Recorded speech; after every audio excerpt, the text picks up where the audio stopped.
Welcome to the Visual Cast. I'm your host, Alon, aka Rem. The Visual Cast is a hybrid podcast where we interview some of the most unique, interesting, high-level, and exciting artists from all over the world. Entering into Season 2, we will be starting a monthly live stream to our paid subscribers. To join in on the live stream with Q&As, polls, and some surprises, click on the join button below. Your subscription will massively support our channel and bring us further to creating a community of like-minded individuals who love, create, and immerse themselves with the visual arts and the visual world.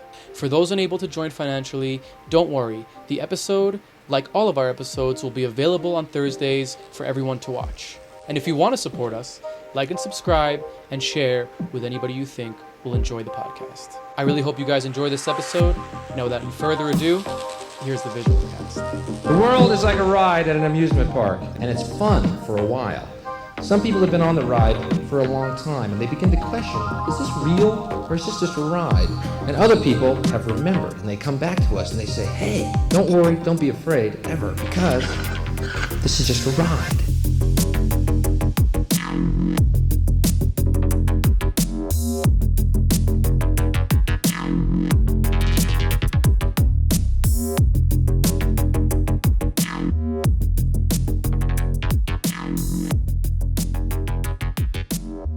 Alrighty, welcome to the Visual Cast. I'm joined today by a very special guest, somebody who actually I've been following for quite some time now. Always been super impressed by their posts and what they're kind of working on. I even hit them up a few times for some advice and hey, give me what you did kind of situations. But they were always very friendly and nice. And I'm super excited to have them on the podcast. Welcome, Kyle Meredith, a.k.a. Prismatic. Thanks, good to be here. Yeah, dude, I'm so happy we made it work. This is like a common theme here on the Visual Cast where it's like we always try to do it and then it gets pushed off. And then, because it's a common theme, I have to take full responsibility. So I'm happy that we got to do this.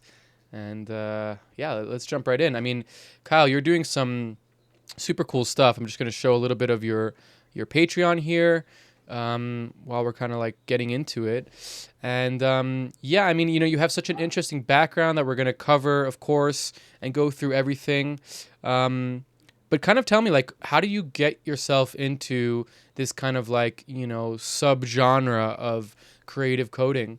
How did you find it, and how's it been for you so far?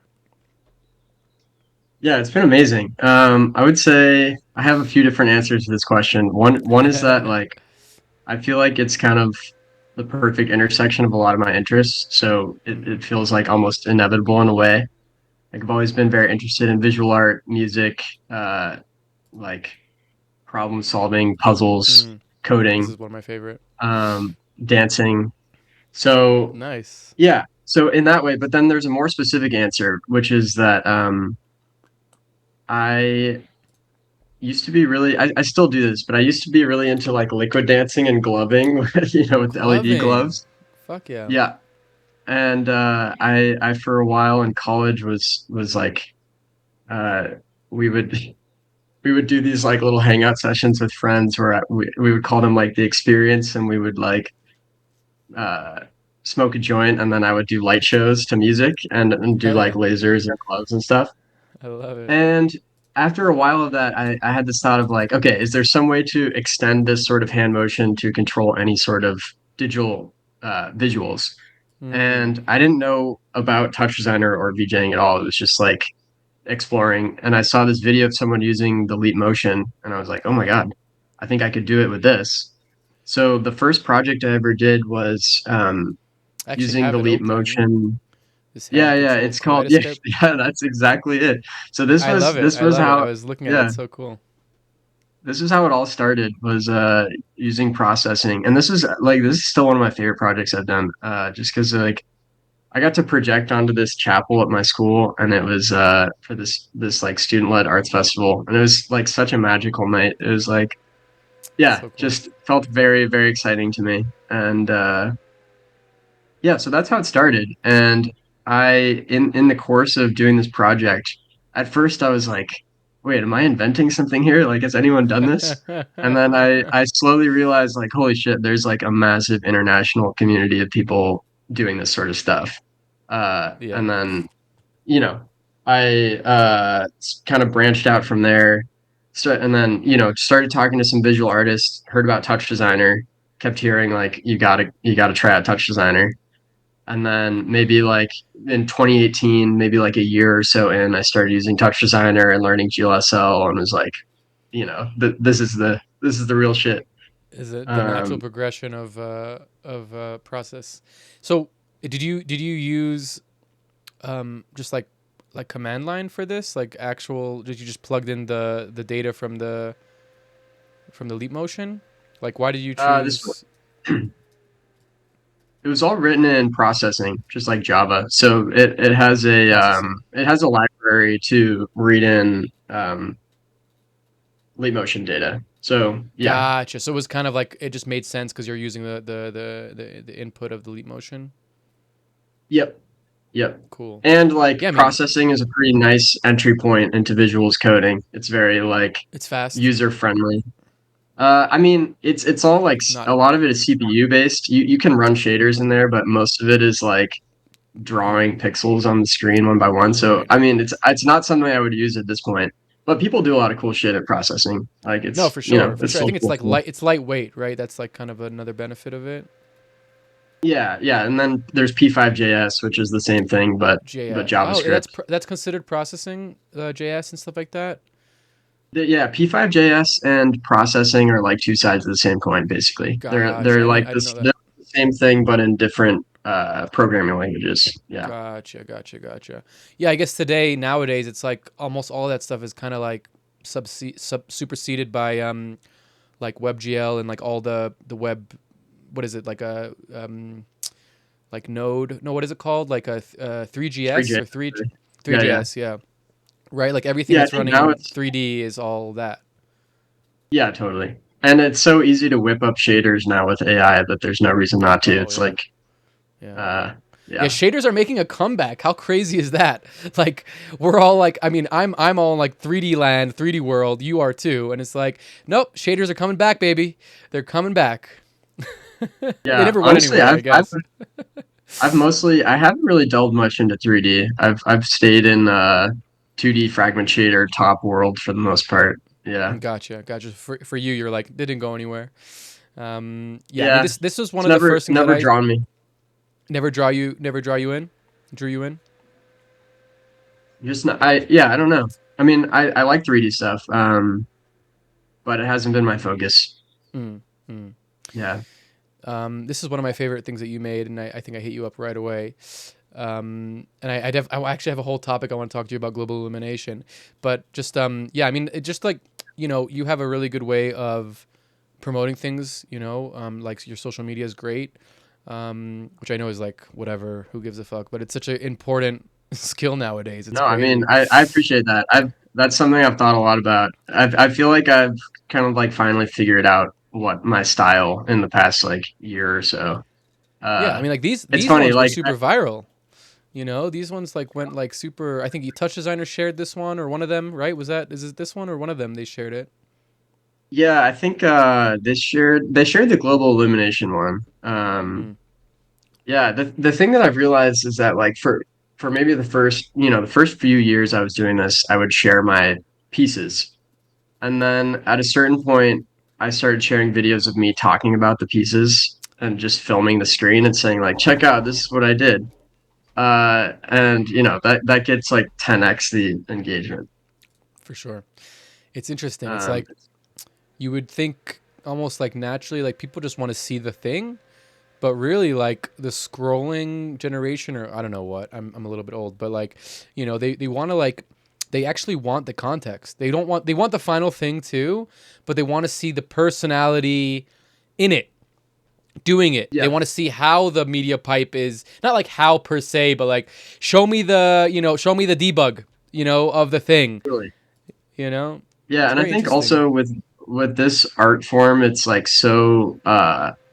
it's so like arcane in a way that like Mm. unless you see what's happening behind the scenes, it's like hard to understand sometimes. Right. It's Which almost can like be not. cool. It's It like almost doesn't matter. Right. It's almost like it doesn't matter what the final thing is. It matters how it was done in a way. yeah, yeah. Yeah. So I love the What were behind you the gonna say? scenes stuff. Sorry. What were you gonna say? It's almost what? I cut you Forget. off. Sorry. Oh, okay. No worries. Um, yeah. I mean, it's a crazy landscape. I think that there's like a lot of different ways to do it. Um, but it definitely seems like, there's like a formula. Um, I had this really awesome guest on, Nele, Neloe, I think. I'm probably saying it wrong, but whatever. You'll find her. She's famous.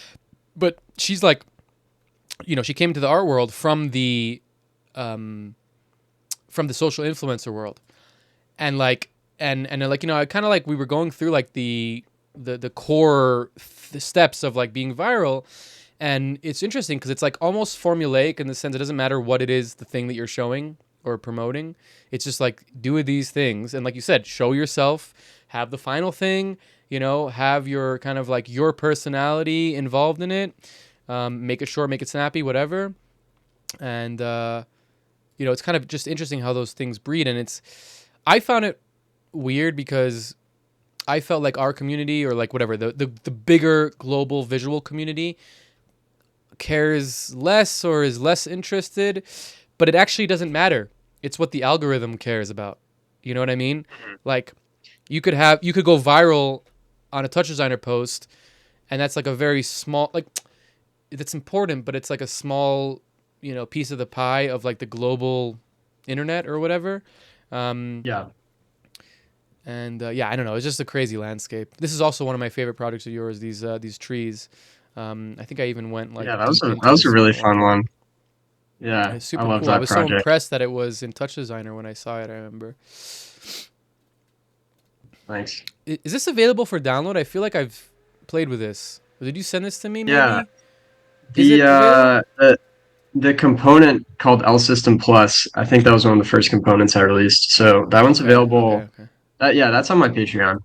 Okay. And it's a Cool. free Cool. download. I don't think you need to be a That's why member. I know it. That's Um, why I know it because it's free. yeah, My and scouring of the free. I don't think that I released the project file that composited it in that way. It was just releasing the component. But yeah, that was Well, you kind of have a fun one. beautiful, beautiful work. Really, really nice. Oh, you're in the championship here? That's cool. I That's was, yeah, awesome. that was a good Did you time. win? Did you win? I did not win. No, Okay. Who won I that did one? make it to the top 8, so that's something. Hell yeah. Back when I went by KM Visuals. Nice. Yeah, man, those championships, I'm not competitive enough to win anything. I've tried competing in a few different competitions over the years, and I always lose, and I always get like a really like big like you know this is sick. I always get really upset, so I just kind of like, and I'm like, why don't I win? And I'm like, oh, I'm not competitive at all. I just like make it a joke or make it more casual, and like people can Right, do right, that, but right. I always had that like down of like, am I not good enough? So I try Yeah, not to compete as much anymore. This is sick. Did you make this? I did. Yeah, this was all in Photoshop. This was This before is my so Touch cool. Designer days. Uh, But it's such a cool concept. I love it. Thanks. Yeah, this was I took this really Oh, cool I see it class in here. college. This was in college. It was called Pictures in Space. And it was all she was just a really cool professor and had us do these experimental sort of like net art stuff. But Really my goal cool. was to just be like, how can I explore Photoshop and make some trippy shit, basically. Right, right, right, right. Yeah, But you were. got really into scanning. Oh, that was a Yeah, it's fun super one. cool. This is Yeah, nice these too. are some throwbacks. Of course, we got to go deep, bro. We got to go to the beginning. Yeah. We as Yeah, artists this is always when like. I was, this is Please. early on when I was using, like, you can see that Max interface. I Hmm. spent a lot of time developing that in Max, and I would control TouchDesigner over OSC with that Max interface. Cool. And Leap Motion was really my main focus at that point. It was like Mm-hmm. all about the hand control. Yeah, I mean, it's so fun, and it's so like Leap Motion is like a almost 15-year-old technology. I think maybe even like 2003, if I'm not mistaken, or four, and it still holds up till this day. $40 It's device, great. you know, Yeah. it's insane. Yeah, I want to get back to it at some point. I feel like I've taken a hiatus from that sort of hand controlled stuff. It's also super nice. Well, yeah, you have beautiful work, and I'm super excited to check more things out with you. I just want to tell everybody, go check out Prismatic's Patreon, subscribe, sign up, do what you need to do there. And yeah, I'm excited for your set. I think you're going to be showing us some really cool stuff. Don't tell me. We're going to get into it together. But for now, before we get to the set, I'd love to learn a little bit about Kyle and, where you came from and your origins. I think you grew up, you were telling me that you grew up a little bit outside of San Francisco. And you went to school from computer science. So I'd love to kind of like, go back a little bit to little Kyle growing up outside of San Francisco. What was kind of, what was your trajectory? Like, what were you thinking of as a kid? Like, how did you get into coding? How did you get into creative coding? Was there any sparks of like, I want to be an artist, I want to be a designer young on? Any interesting people in your life that gave you some I'm blanking on the word, but like role models and things like that? Yeah, share with us a little bit. Yeah, so I think there's kind of a lot there, but yeah, as a kid, Take it how you want it. for a while, I really wanted to be an author and illustrator. I was really into Hmm. writing and also drawing. I used to draw a lot as a kid, and I got that largely from my mother, who's a really good painter. So Oh, she taught me how cool. to draw. She taught me how to draw and sort of like think creatively and Love it. create compositions and all that. Um, and yeah, so that was a big arc of like my childhood interest, I would say, was the drawing and writing. And then another big part of it, I think I mentioned this earlier, but I've always been really into puzzles and like Hell yeah. building. Like I used to be obsessed with Legos as a kid. I would like lock myself into the room and like not eat until they were done. That sort of vibe. Uh, yeah, which I can still get a little bit into that mode these days, where For like I'm sure, for sure. almost too locked in on something. Um, but yeah, and I love like Rubik's cubes. I was pretty obsessed with those. I still am, honestly. I have a collection of like 30 Rubik's cube type puzzles. So there was always that thread of as well of just really enjoying that sort of activity. Um, and then I think in high school, as I was going into college, I was debating which way to go. There were kind of like a few main threads. The other one that like the three main things I did in college were like computer science, art, philosophy. So there was other big thread of like being interested in philosophy and religion. But I Theology? think um, I guess theology. Yeah, I'm very interested in just like learning about belief systems, and I also like specifically Buddhism. Has always been a big interest of mine. Again, from my mom, I would say. Are you Uh, are you a but Buddhist or like a self uh, whatever? It's like not really. You're like not really a. I do. Yeah, I don't know. I don't know how to answer that. Like maybe yes. I do like I practice a lot of the Buddhist practices, and I really Gotcha. enjoy the philosophy of it. I am not Yeah, like culturally Buddhist at all. yeah. I didn't mean to like put you in that spot. Like, yeah, I know what you mean. Like, No, what is being a Buddhist, anyways? yeah, I think it's tricky. It means a lot of different things to different people at this point. Like, I think in Definitely, some ways definitely. you could call me a Buddhist, but Cool. yeah, Well, we'll get into that. Sorry, continue. This is fascinating. I'm loving this. So in college, you were yeah. kind So of I like guess kind of figuring out where you wanted to go. yeah, and I think I just realized. I mean, there was sort of a practical moment of like, um, what's going to set me up for the best way to spend my time in a career. Right. And I really loved writing, but it was sort of a love-hate relationship in that like some of the essays I wrote were like things I'm most proud of, but they were a grind. Like I would have to sit at the Mm, computer for hours and like really think about shit hard. Mm, And coding felt very easy and sustainable. Not like easy, but like the fact that you can code something and then it works and you're done is mm, fantastic. Like mm, that feeling of like, oh, I just completed this and it's working. mm. That's it's it's a great feeling. And Very, I totally. yeah, and so I think that's a large part of what drew me to it is like if I can just like solve problems and solve little puzzles as my job and like build cool stuff, that's a good gig.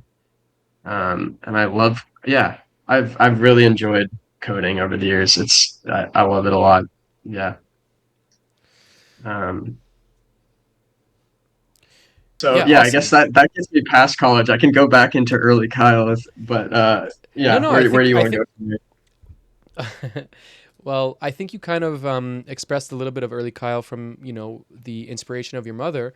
I think that's really, really awesome. Was there any like, I guess, just kind of like bridging a little bit, but was there any like when you were I know it's like a very common thing in America, when you're in college to kind of like undeclare, try out a few different things, and then, follow through with your final degree.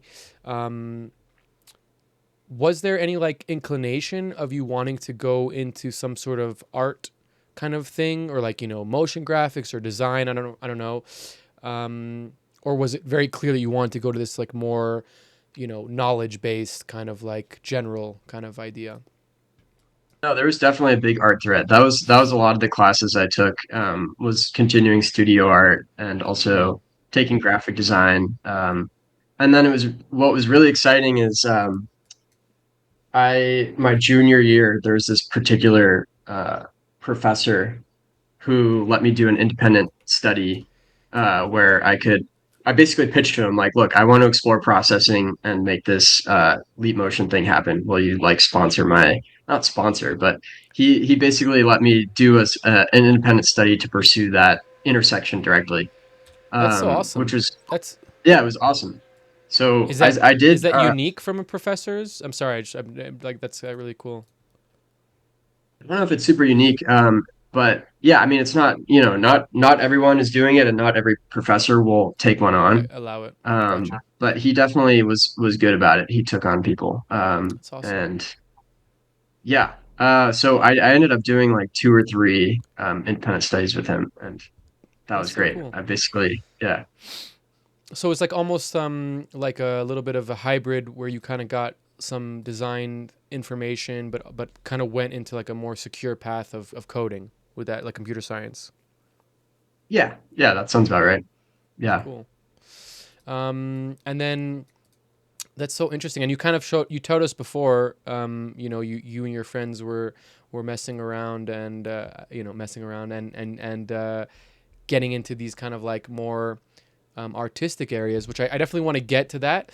Um, but I want to like a little bit just harbor a little bit on your preschooling, just 'cause I feel like there's something more there that could be interesting for us. Um, what was it like growing up like outside of San Francisco? Like especially considering you did go to computer science, was there like this kind of idea of like, oh, Silicon Valley, oh, startup nation, etc. Is there kind of like was that a little bit of an influence as well, or was the passion? Because I know the feeling that you're talking about of like that completion of code, and I've over the years realized that that is not synonymous to like a specific thing. It's like, before I got into code, I was doing art. But that completion feeling is there. And before art, I did film, and that completion feeling is there. And like I realized throughout the years that it's not even about art for me. It's more about like solving problems. So like the completion is like the tool or whatever, but like the actual overarching is solving problems. Um, so yeah, I'm just like interested. Like where did that? Like it seems like you kind of came from a much more creative problem solving, maybe even like a little bit, like nerdy but not geeky, right? Like you're like nerding out on Legos and you're getting really into it, and like you have this like architectural even like design thing. So like code is so like it definitely I see the connection. But you know what I'm saying? Like in the question, like almost like um yeah, like what made you think that that was gonna be a good trajectory for you? Yeah, well, I think that, there's definitely there's definitely a big like coding culture in the Bay Area, big startup culture. A little bit less so in the suburbs where I used to live. I mean, I live like in the city proper now, so I feel it a lot, which is interesting. But yeah, so I think that that was definitely in the background. And my dad was a startup. He had a couple startups, so that was also part of like, you The know, culture. what Yeah. I was, yeah, what I was raised into. I Mm. think it was more subconscious maybe than like I just because I grew up here and because of the how I was raised, I sort of ended up into this like Bay Area archetype almost. But it's I don't know if it was for any like particular conscious reason. Um, yeah, I don't know. I think also it just plays really well to the way my brain works naturally. Like I think that these are just some of the yeah, these are just some of the skills that I have as a human that Mm. are well suited to this Mm. pursuit, you know. Can you, I don't want to push too hard, but can you quantify what those are? Um, yeah, I mean, I think I'm very good at problem solving. I think and systems thinking. Like taking out like a lot of complexity and distilling it into systems and breaking it all down and then building it back up in different ways and connecting Mm. things and like yeah, I'm a big fan of like concepts and systems and problem solving and such. And I think that's always been the things my mind gravitates to and like yeah, like one way I think about this is like I find it interesting to talk to people about like their different strengths of memory. Like, what do you remember well? Some people are very good at remembering narratives and like sequences. I'm terrible at that. I don't remember that stuff at all. But I do remember concepts very well. Like if I can Mm. learn a concept, I can like lock that in. Interesting. Interesting. Wow, that's a cool. That's a cool thing to be. Yeah, memory is such a crazy thing. I definitely. I'm actually going to put this as a note here. Memory. We should dive into that in the post set for sure. That sounds like a nice esoteric conversation. Um, I'm totally. I'm like I have no memory. I don't remember anything. I like probably marijuana is probably the main cause of that from a young age. That'll do Um, it. that will do it for sure. Like I have good long term memory, except all my memories start from like the age of like 15. Anything before that is like super fragmented. And I didn't have like thank God I didn't have like a traumatic childhood that I'm blocking anything out. It's just like I think I just started smoking weed at 15 and it totally like completely eradicated my memory receptors or whatever. It is true that as I get old and I have a kid, my memories of childhood start flooding in a lot more. Hmm. Um, and but the narratives, it's interesting because do you feel like those two things are I definitely want to dive into it deeper, but just as a side thing, do you think those two are mutually exclusive? Like either you're better at narratives or better at concepts? No, no. Not necessarily, but I think it's something I've noticed in myself. Like if there's just like a series of events that don't have like an underlying clear conceptual framework, I'm not going to remember them. Right, Whereas, you'll almost but some like people, you'll dump it almost. yeah, I don't know. Like I'll read a book, and if you ask me like a year later what happened in the book, I'm like, it was a good book. I don't know. Interesting. Interesting. Uh, Like you and knew the like, concept of it. Like, yeah, it was good. I liked it. But like, what was it about? I yeah, don't know. I like I that. mean, yeah, Interesting. if there's like specific concepts from it, like if it's a nonfiction, I can usually rattle something off. But if it's like a fictional narrative, I'm like, it's very broad strokes. Yeah, Interesting. but I don't know. Interesting. You know, I don't know if it's a real axis or not. But No, no, I think it is. And I think it's like, it's almost. This is like maybe a little bit too whatever, but it's like kind of how LLMs work in a way, right? Like, you're gonna kind of like they're not going to remember a narrative unless you really specifically tell them to remember it. They're going to remember the concept or like the in and out. They're not going to remember what's in between. Um, yeah, and like I'm just thinking of like skills, how skills work. Like the skill is like being called. I don't know. It's such a weird thing to um, like. It's like very reductionist to like compare us or like the way that we work to LLMs. It's like it makes much more sense to compare them to us. You know what I mean? Because they're like based on us. But my brain is just like my brain is an LLM right now, so I'm just like thinking like that all the time. Yeah, I mean, I think it's fascinating to compare the two because I think in a lot of ways we're just trying to reverse engineer ourselves, you know? Yeah, we are. But that's the thing is like I was just listening to this really fascinating talk um, on this channel. I'll have to pick it up later, but um, like the way that agentic models work now with large language models, it's so different than the way humans brains work. And I feel like because we're stuck in this LLM world of like tokens and context and they're finite, that we're never really going to like get to that AGI level of intellectualness or like whatever consciousness, because our brains are much more than just like a pool of data that you're pulling out context from.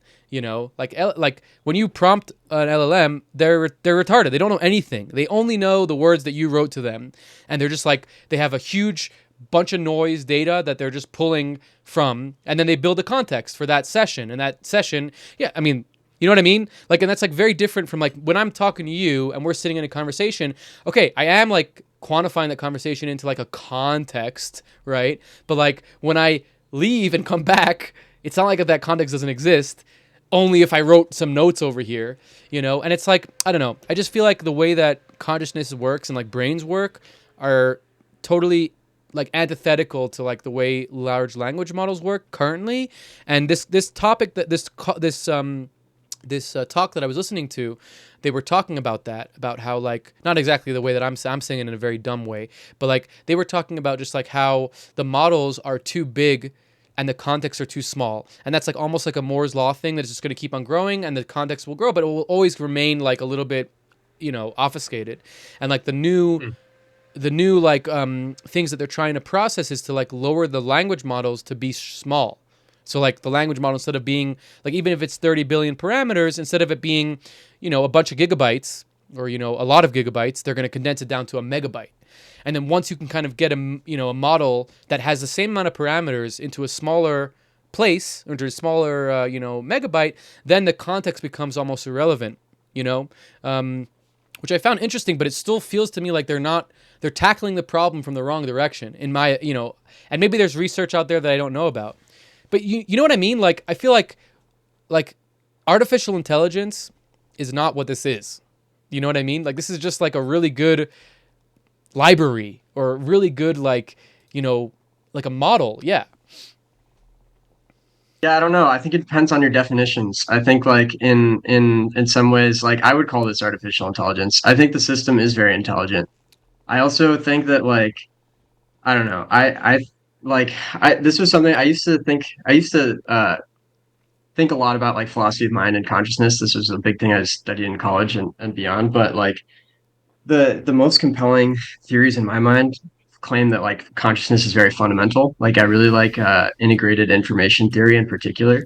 Hmm. And according to that, I think that a lot might be conscious. Like I think it's pretty plausible to me that like these things are actually conscious and like computation can be conscious at a low level, but we'll never know. No, we'll maybe I don't know if we'll know in our lifetime, but eventually we'll know. Unless we kill each other first, which is becoming more and more likely every day. Yeah, interesting. I mean, like, it's funny because when you said everything's conscious, I'm like, yeah, I agree with that. And then you went to like, so it's maybe it's likely that these models are conscious, and that's where I think that's the bridge that I don't agree with necessarily. Like I look at a rock and I say to myself, okay, is it conscious?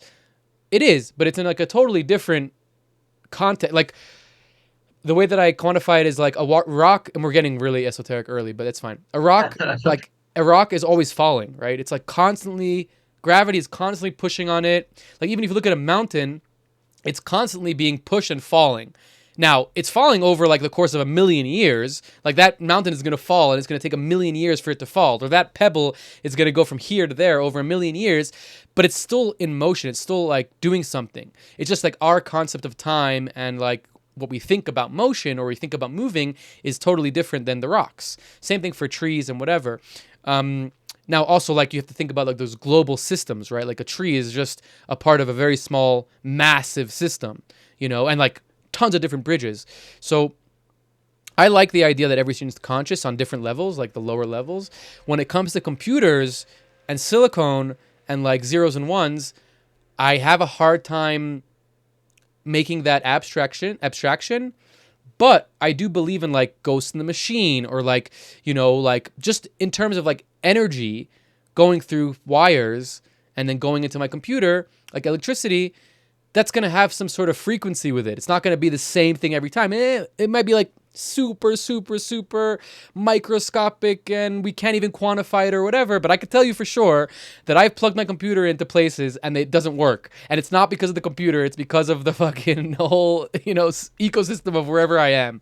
And like I give my computers names. They don't mean anything, but like it gives me that. Like if I look at it as like a conscious being, does it become a conscious being? Like that kind of question. But I digress. Like I just feel like LLMs are.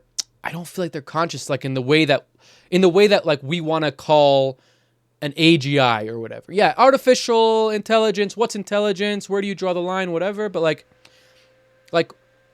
would you think that like when you're having a conversation with an LLM, it's the same as you having a conversation with a person? No, it's very different. Right. But in what ways? In some ways it's similar. Hmm. But yeah, I think there's still a lot of differences. I don't think like the LLMs have what anything close to human consciousness, but Interesting. and they might have consciousness. Some I don't sort know. of This is where it version of gets it. into definitions too, because the word consciousness Yeah. is so like overloaded. It's like, what do you Yeah. mean? Uh, For sure. there's a lot of different ways to take the word. Yeah, no, semantics is a big like hindrance or like bridge here, because you're totally right. Like consciousness is like such a loaded word, and it means different things for different cultures, different ideologies, different even like different like countries and races. Like it's a totally different idea of it. So I definitely agree with you there. And we'll I think we should jump into this a little bit more later for sure. So okay, we're back into Kyle. So you're out of school, you have this computer science degree. What are you doing? Like, what are you kind of getting into? And then where is the kind of like catalyst, my favorite word, to go from whatever it is that you're doing there into creative coding, visuals, even Yeah, yeah. yeah, please. So, senior year of college, I'm looking for jobs and I'm searching online for the word visual instrument. That's what I was calling my work at the time, was like hand I love controlled visual instrument. nice. And synesthesia popped up because Mm, that's on the synesthesia website. And I checked out synesthesia and I was like, oh my God, this is so cool. And I emailed them and was like, hey, I'm doing similar stuff. I can code. Here's some ideas. Let's work together. And it worked out. And it was I was like, this is a moment that stands out so much in my brain. It was like such an electrifying thing to like hear back from Theron shout out. and end up getting that job. I was so excited. I just remember like being like bursting with energy. It's That's happened in awesome, a dude. few moments in my life of like such a clear yes coming from my body of like, I'm just so thrilled. So that's, after graduating college, I immediately moved to Austin, which is where Theron was living at the time, and started working at Synesthesia. And then had a weird, had a weird time after that. Actually, had went on a major health journey. Okay, so basically, like 3 weeks after graduating college, I got a gnarly concussion, and was basically out of commission for like 8 months. Oh shit. So honestly, that's been a huge part of the past like 5+ years of my life. 5, 6, 7 has been, no, probably just 5. Has been recovering from concussions and chronic health. Interesting. It's been a huge thing. Interesting. So that's another thread just to mention here. I was getting into synesthesia, working there, and then also like not able to work at synesthesia and like sitting in Mm, bed most of the day. And then I gradually got better and started working at synesthesia again and getting back into this. But that sort of trajectory has has happened a few times where I've had to like really back off of visuals and then ease my way back in and then back off and etc. Yeah, I mean that's interesting how life does that to us, huh? The journey is so critical to like the experience, and that journey could be affected by so many factors. Sometimes the ones that you don't want, like some sort of Hmm. injury. Um, wow. So okay, so cool. So the first job you got out of college was literally synesthesia. That's so crazy. And did you did you know about visuals or like the VJ world or like the bass culture? You said you kind of gloved, which I would imagine is kind of like rave culture esque. I mean, no, it is rave. You're not going to glove anywhere else besides a rave. You'd be kicked out of a bank if you started gloving in a blank. But yeah. I mean, did you know about synesthesia? Did you know about the visual world, or was it kind of like? Not a ton, honestly. I did not know much about it. I'd gone to some music festivals. I used to go to like Lightning in a Bottle a lot, but I wasn't. I wouldn't say I've ever been a big raver. Mm, Um, I yeah. So I think synesthesia was a big part of my introduction to the scene, and it was mm, uh so cool to learn about it through that lens and like start going to Tipper and Friends events and perform with those guys and like uh yeah, meet the community. Like I got to meet such a cool visual community through synesthesia and through Tipper and Friends. So that was yeah, it was amazing. that's awesome. So good. It's so like so nice to hear that as well. Like that's kind of like the experience that you got from that. So it's so awesome that you kind of got into this different kind of like experience with synesthesia. Um, but what was that experience like having this injury in your life and having your life had to having your life have to stop for that amount of time? Must have been very difficult, and just I love these stories of triumph because I would look at you and never even imagine that you had a traumatic brain injury or anything like that.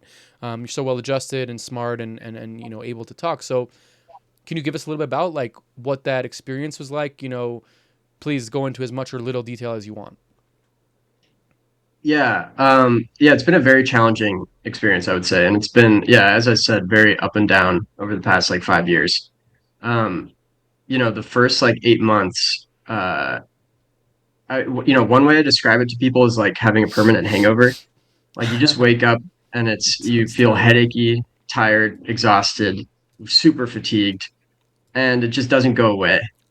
Mm, And it was really probably the darkest depths of despair I've ever felt were in those 8 months, honestly. It's very challenging. Uh and it just feels like it felt like at the time like the rug was ripped out for me because I couldn't do any of the things that gave me joy or meaning in life. mm, mm, And it's been that's happened a number of times where like suddenly I feel extremely limited.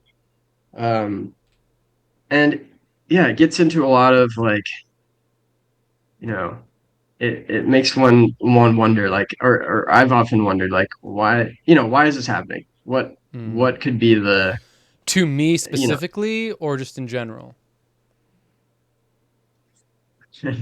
I think Mm, to me specifically is what I meant when I say that. mm-hmm, Or mm-hmm, how can mm-hmm, I make meaning out of this? How can I like get past this and how could this possibly I don't know. I something I think a lot about is like a question I think a lot about is like um to what extent can I trust the universe and life? And if so, in what sense can I trust it? mm. And this, It's this experience has been a big part of it. Like, a good question. how can what can I trust in this? What does this mean for me?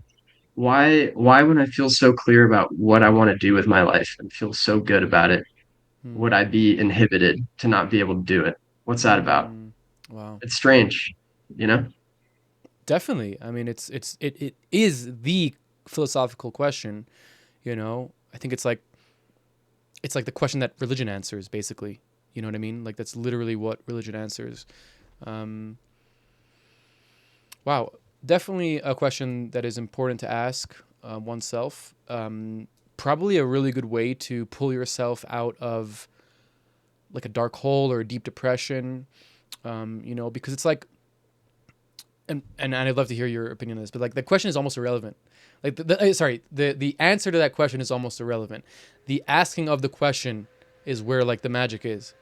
It's like a very like a very Eckhart Tolle kind of idea of like, you're ruminating on something. Instead of trying to stop ruminating, just like focus on things and be like, oh, is that real? Oh, is that real? Like you kind of like trick your brain, or trick your consciousness or your mind out of the logical conclusionary storytelling kind of like function that it does all the time. Yeah, because I think like the why question could be very, like, if you dwell on the why question, you could reach a conclusion of like, like you could, right? Because like, why? Nothing. Okay, bye. Yeah, and it also has it can have a flavor of self-pitying almost, of like wallowing, like why That's me? Yeah. But I think that it also presents an opportunity to reframe the situation. yes, yes. Yeah, but I agree with you. I like what you said about like it's not so much the answer. I think another way to say that is like the answer that you decide on is like all that's relevant. Like Yeah, much better, much better. it's Every really answer is like good. I mean, I think about this a lot for myself. Like the way that I am thinking about how my life is going is how my life is going. Like that's it. Wow, If that's if I tough. think that things are Ooh, I got if I shivers. think That's a things good are one. going well, if I think things are going well, then they're going well. If I think things are going poorly, then they are, you know? And dude, like that is literally like the feedback loop of like manifestation, and like that Yeah. like the positivity attraction kind of mechanism. And it's like that's almost like a cheat code for it, because like I think most people at this point agree, like, you think about something, you manifest, maybe different levels of woo, but like you can agree, like if you're positive things happen, etc. And like what you're saying is like, it doesn't even matter, like the quote unquote big global answer. It's like, if I look at my life and I'm like, oh, I'm doing good, things are good, then like that just like resets the whole mechanism of that feedback loop. Like if you're snowballing and the snowball is not big enough, or like you're not getting that like positive feedback from the world, because even though you're being positive, if you just reframe the whole thing, you're like resetting that counter or whatever. I really love that. That gave me a little bit of a shiver when you said that. That's so good. Yeah, this is something I've been thinking a lot about lately. I would say another big thread that is in my life that I haven't mentioned is just like maybe I've mentioned it, but like therapy, self-help, coaching Mm, is a big thing for me. mm, Both in terms of me doing it and also like reading a lot of books, and also like back in 2024 when I quit synesthesia, I was in this, yeah, we can get into this chapter, but there was a long period where I was unemployed and I was like, what do I want to do with my life? mm. And there was this question of whether I was going to go back into visuals or pursue another thing.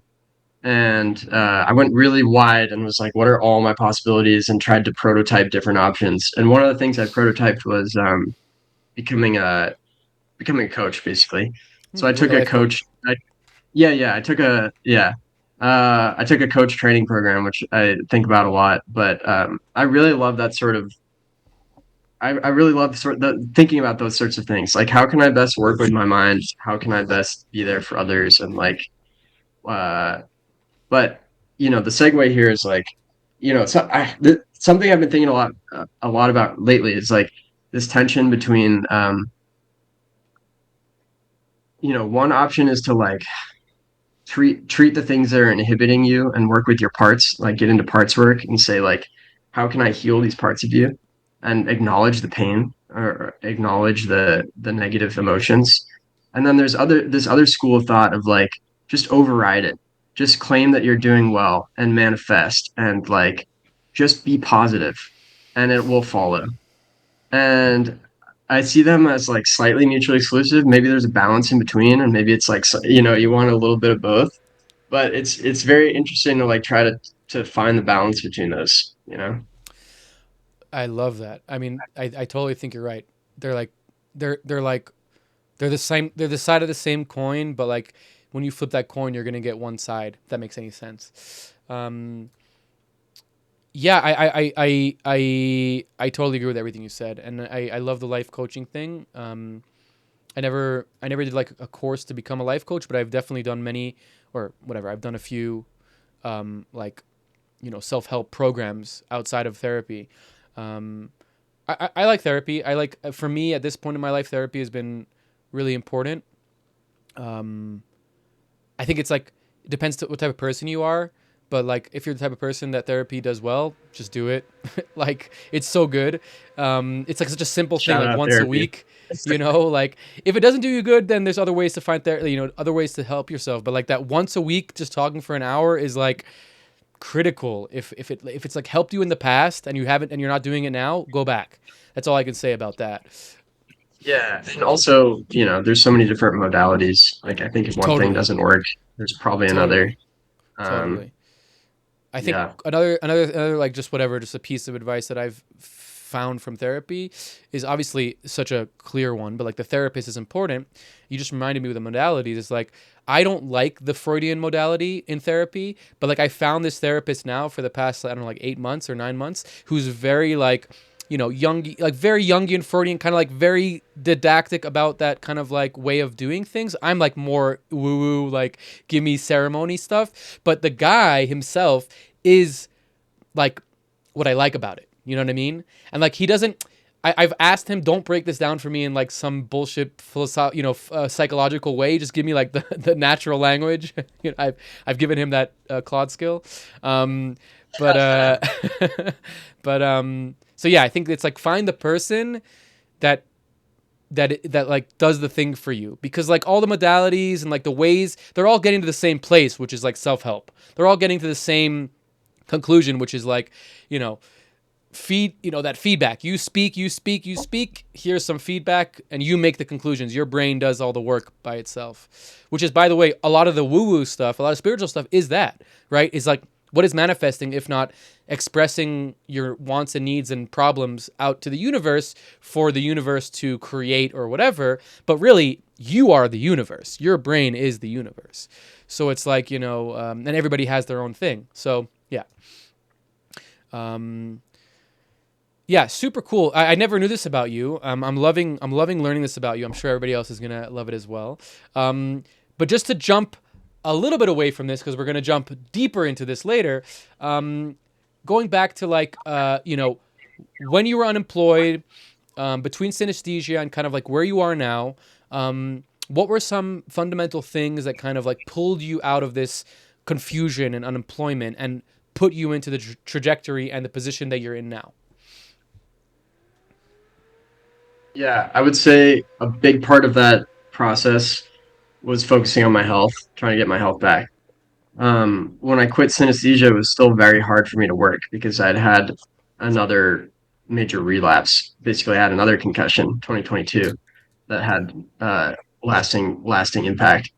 So it was just like, I just felt this like grating feeling of like my life is not, my work is not, it's unhealthy for me. It feels Mm, bad. mm, So I spent a lot of time focusing on health. I've tried all sorts of different treatments. And I think eventually eventually started to feel better, in like early 2025, started to feel good enough that I could get back to some mm, of these things. And throughout that whole time, I was doing all this self-inquiry and all this like just thinking on like what do I want to do?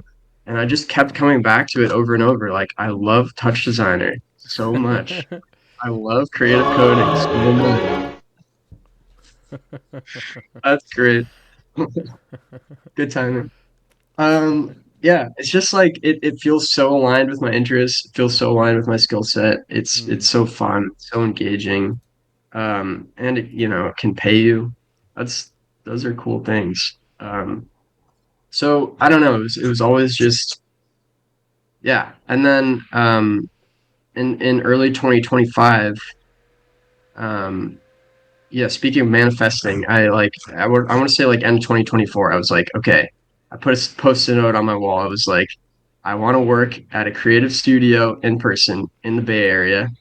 I want to make like X amount of money and I want to be doing this.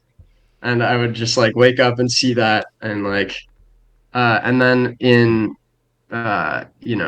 I started like going to more meetups in the Bay Area to try to meet people doing audiovisual stuff, and eventually just made some connections and found my way to digital ambiance, which is where I work now.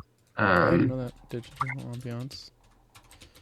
yeah, which has been Oh, cool. awesome. Oh, cool. Yeah. Very nice. Very nice. Do you want to share a little bit about that? Yeah. Yeah, while Yeah. we're in it, it looks cool. Yeah, share a little bit about that. What are you doing there? And I'll show the website So here in a minute. I have kind of two roles. I am like director of creative technology, so I'm kind of spearheading like the interactive coding process, Mm-hmm. and then I'm Cool. also the lead developer for this software that we're developing called Lightpath Mm-hmm. that is designed for um, managing permanent installations. So Oh, cool. it's a platform for designing for building and operating permanent dynamic Permanent lighting installations. installations with a big focus on pixel mapping. And Okay, DMX specifically, or does it matter?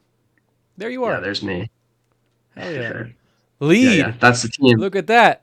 That's like a senior, bro. You're doing it, dude. You're fucking manifesting Yeah, I'm that shit, doing dude. it. Yeah, Hell yeah. it's all DMX, and the back end is TouchDesigner. So we have like a hybrid stack. Oh, It's a web nice. app. So it's JavaScript front end, TouchDesigner render engine. Super Um, cool. Is this it? No, this but is I'm Matrix. This is Matrix. Never mind. no, we need to. If you go to lightpath.online, we just put up this website.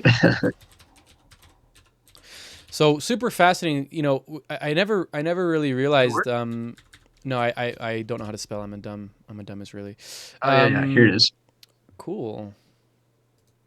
Very nice. Yeah, I'm pretty stoked about Lightpath, man. It's come a long way, and we're finally getting to the point where we're like starting to work with other integration partners and like think about other users beyond our studio, basically. Very Um, interesting.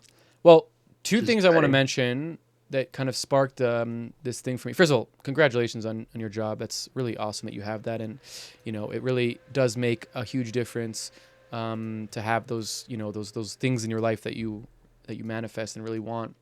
Two interesting things. One is for a I have I'm sure fuck me if I forget his name. Matthew Regan. Matthew Regan on the Yeah, podcast. I'm sure you know Matthew Regan. He has this awesome app called Pseudo Signals. Have you heard of it? I think I remember seeing it in your podcast, but Yeah, can you remind me? so it's kind of like the idea is basically for installation management and like Yeah. back end front end connection between like a lot of different uh, systems. Like kind of like monitoring, team connection, like roles kind of thing, and remote. I would definitely look into it. I don't. I think it doesn't do exactly what Lightpath does, but it might have different things that Lightpath doesn't do, etc. Whatever. You know how that always works. But I just know it's a startup, and all the demos that I've seen of it have been super impressive. And there could Cool. be some like connection there, especially he's like such a cool guy, and I'm Oh yeah. sure I think he's even Matthew's like in. when I was first learning TouchDesigner, it was his tutorials Of that got me up to course, speed. of They're so course, of good. course. There's two TouchDesigner users. There's the ones who have done the Matthew Regan sessions and the ones who haven't. Yeah. Because it's like so we've talked about this so much. It's so like old information, but then it's like still relevant in some way. And then I didn't even Very know this, but fundamentals. he told me on the podcast that he actually is the one who wrote all the fundamental courses for TouchDesigner derivative, like the derivative fundamental courses. And I'm like, oh, that's why your repositories don't need any like updating because you've already like concluded them in Mhm. another place, which I thought was cool. So the second thing I want to say is your approach of using TouchDesigner as the back end and then having a GUI and a front end. This is the approach that I've been championing for years because I think it's like TouchDesigner is like this environment that is unprecedented. There's nothing like it. There really is nothing like it. Like, okay, it's very specific for like texture based media or whatever, but that's like everything nowadays is that. So it's like not really specific anymore. Everything has a display and everything has an input. But the environment that TouchDesigner offers is something that you can maybe in a few years with way, Claude Code and all these LLMs are going, maybe we'll be in a different universe. But like the fact that TouchDesigner has all these APIs built in, has all these in and outs built in, has all of the most recent protocols, it updates frequently. It keeps all of those things libraried in a installation. Like imagine if you had to fucking compile DMX libraries or like whatever, OSC libraries, like even small things like that, like it would be a nightmare. So like the environment is so good in that sense that it has all the ins and outs. But at the same time, it's so flexible to be able to be used in any capacity. And the thing that I really like champion is like, okay, you want to have a beautiful UI, UX? Fine. WebSocket it, whatever the fuck. Do whatever you do. Make an API. It doesn't matter. TouchDesigner will be able to use it, and simply. But where it really shines is the rapid prototyping capabilities that you can do in TouchDesigner that are not available in, I don't see anywhere else. And that goes like, I'm sure you've done the same thing where you have like a TouchDesigner GUI that is like your wireframe, and then you have your beautiful GUI that's the web app or whatever. Maybe you don't have it like that, but that's how I set it up. And that gives me the ability to like, do I have a new idea now? Or do I have like is my user like needing something to try out and test? Okay, yeah, I could probably prompt it up and make a new slider and whatever, but like that's going to take me a while. In TouchDesigner, I could like control, copy, paste the slider, put it in the thing, send it to the thing, and it's done. Like that's like prototyping is so important, and like the experimentation that it allows is so important. I'd love to hear your experience with that as well, because I feel like it's one of those skills and like software software engineering like pathways that a lot of people overlook and don't understand, because they're not TouchDesigner users. And then so many TouchDesigner users don't even know that that's a capability because they're using TouchDesigner to make art. Yeah, I think that this is becoming especially relevant with AI and Claude Code because it's sort of flipped a little bit. And I hope this will change soon. I hope we'll get to I'm sure we will. But right now, it's not very effective to vibe code in TouchDesigner.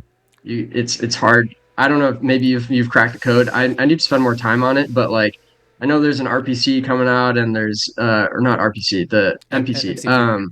There's a few MCP. of them, but none of them are very good.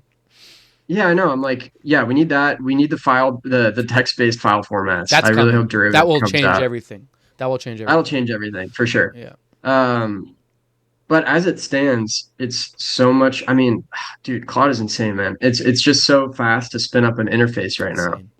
Insane. Like I was just working on something this morning of like spin up a C++ interface that'll communicate with TouchDesigner over OSC, and it was done in 20 minutes. Yeah, like. So that's another thing is like at least right now it's way faster to develop something outside of TouchDesigner.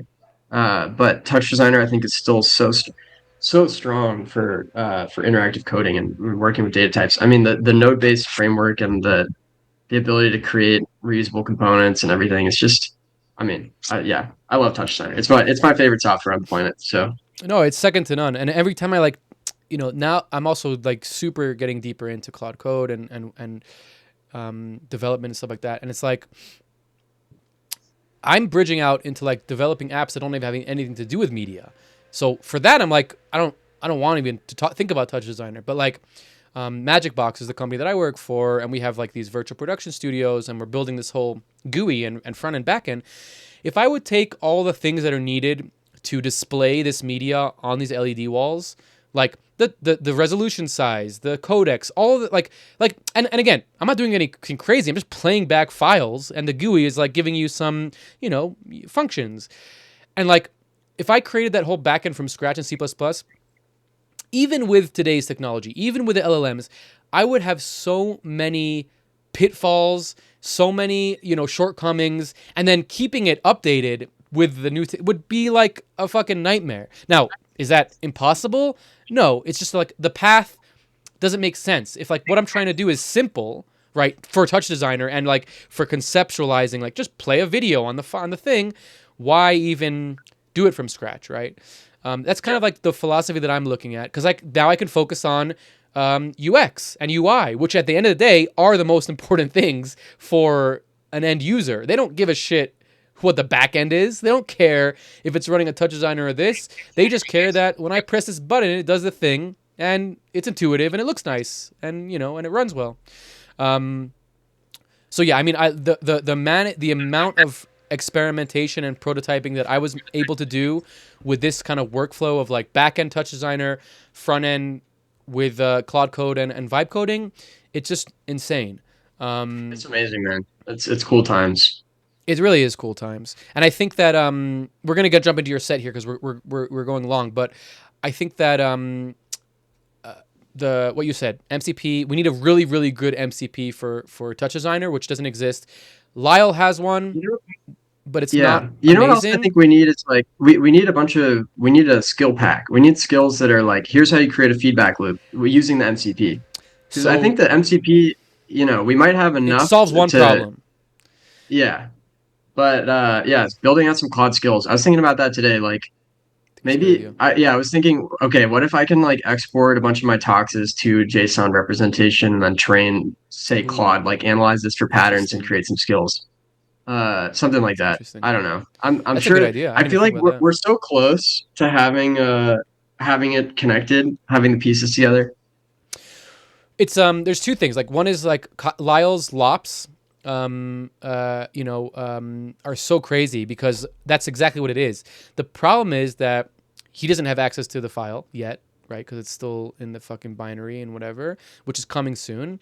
And also the way that he built it was very kind of use based for like the node non-destructive workflow, which I think at this point is cool. But like really what all we want is like, okay, let me digress for a second. Like when I vibe code with TouchDesigner, I have a TouchDesigner skill. It's definitely not as robust as what you're saying. It's more like, download all the manual, whatever, kind of that kind of like, I update it with like different pathways and stuff like that. And it would be good to have like multiple skills in, here's a TouchDesigner Python skill. Here's our TouchDesigner, node flow skill, whatever. The MCP is really just going to solve like the tooling and the calls. Because right now to work in TouchDesigner, it's expensive. Like, I have a lot of back and forth with Python. And there's no contextualization of like what's going on. So, but really where it's going to shine is like you said, is like the files being readable. Because then it really can just go in and move nodes and shit like that. And Lyle built that in the lops with Python, but it's clunky. And it's like, I'm sure you've used Python to generate nodes before. It's like there's no the windows are open, but there's nothing inside. You know what I mean? Like, dude, it was funny. I tried to I don't know. This was a month ago, and I want to revisit this. I tried to write a script that would export a TOE file to JSON because all the info you need is there, in Python. And I tried exporting a pretty simple TOE file. And it ended up being like 100,000 lines of JSON. I was like, what? I think like I literally couldn't open it in my text editor. I think I just like I hopefully there's some way to condense the information, but it made me realize like there's actually a lot packed into these binary files. Like for sure, I'm gonna be interested to see how derivative solves that problem. I know they've been working on it for ages, and it's supposed to. I thought it was supposed to come out in 2020 in the new build, but in the Pops one. But I think that they're just putting Pops to rest for a second. Yeah, but exciting times. The other thing that came to mind, and this is like a little in the weeds, but like I feel like there's been a little bit of a shift away from MCPs, more towards like CLIs that you could like just tool calling. I wonder if there's like a way to interact with touch that's not an MCP. From what I understand, that and I found this out from using like the Unreal MCPs that exist and the Blender MCPs that exist. They're doing the same thing that you would do if you like on Blender and Unreal, you have like a Python listener. It's not a listen. I don't know. That's not the right word, but it's like a Python remote execution, right? And like an MCP is doing the same exact thing, except it's just remote. It's executing it internally. It's still using it's still using Python commands. It's just doing it internally, and that reduces your context. It reduces your tool calls. So as much as I understood, if the MCP is kind of built on the structure of like what the app like offers, Python, backend or sorry, Python scripts and things like that, then it's almost like not even, there's no like innovation happening. It's just a thing that is running the scripts inside, and the only benefit is like your tokens are less. From what I understood, there are MCP servers that integrate into the API in a much more direct way, that when you're doing like a, do this thing, it's not sending a Python script to command it to do it. It's like built into the actual backend or whatever. I don't fully understand exactly, but I understood those two things are very different. Yeah, it's almost like it would be like a C++ thing instead of Python. If they like coded it. If they have to provide the MCP server is basically what I'm saying. Is like they need to have a bridge that you like turn on, and it's not just a remote execute Python. It's like literally like, contextualized inside of the thing. Which, look, dude, every single software developer is doing that right now. Like that's what all they're working on right now is how do we make our thing work with Claude Code? Because that's like, we'll get there. We'll get there. Yeah, I'm sure before 2027 we'll have definitely vibe coding TouchDesigner, no problem. Definitely. Yeah. Alrighty, so we're gonna jump into Kyle's set here. Very excited. I'm gonna let you just take it away. Yeah, so probably the main thing that I'm excited to share is this new operator family called L2D. So if you pop this up, it's in here, and this is basically an expansion of. Oh, this is awesome. It's an expansion of the global illumination component that I worked on, and I basically realized like I was expanding the global illumination component to include like refraction and reflection, and it got to the point where like there were too many parameters to control for the objects, and I was like, basically I had this realization of like, wait a minute, this should become a modular system that works like lighting, like the usual lighting in TouchDesigner, where you have geometry, you have material, and you have a render. And in this case, there's no camera because it's all in screen space. But that's basically what this is. So it's a family for 2D lighting that sort of models the usual TouchDesigner rendering framework, but is all about 2D ray marching based lighting.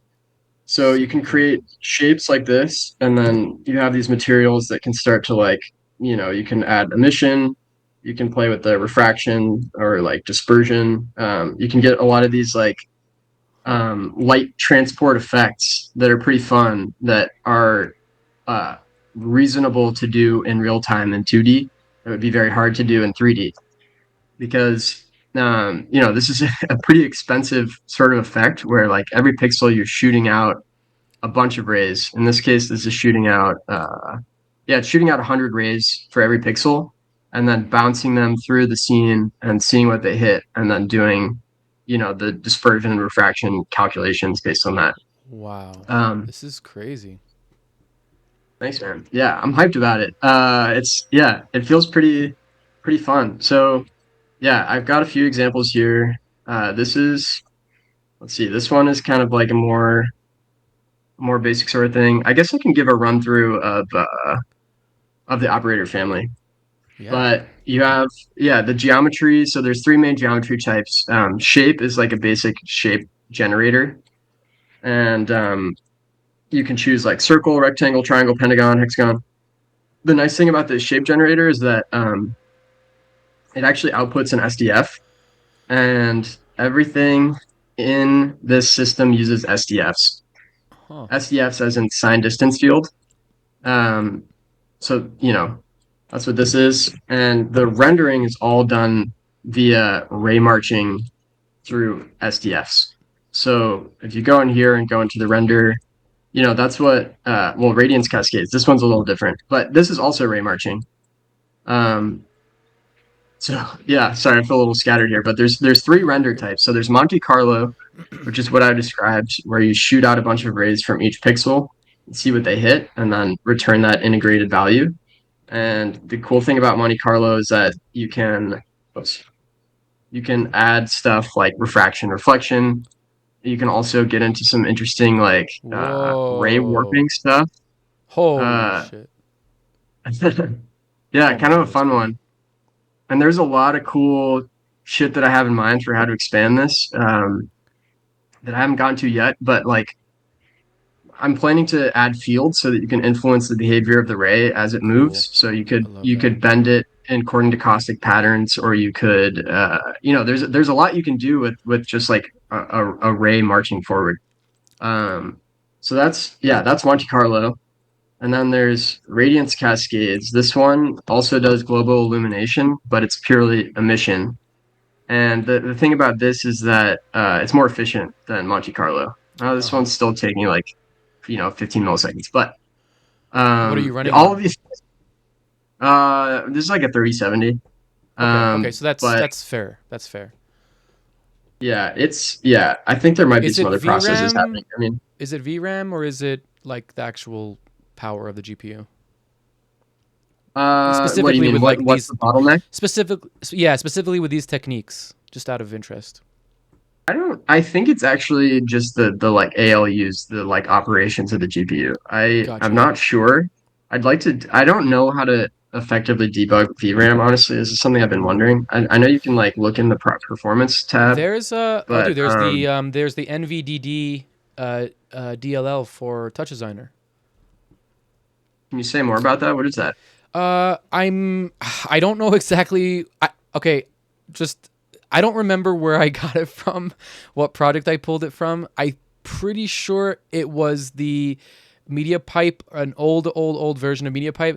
But basically, NVIDIA Monitor has like an API called NVDD, and you can get it from the command line, whatever. And somebody, I don't know who, I don't know if it was Torrent, if it was somebody else that he took it, but it's like a little talks basically that sits there and then it reads everything from the GPU. I'll send it to you. Okay. Cool. Yeah, that sounds useful.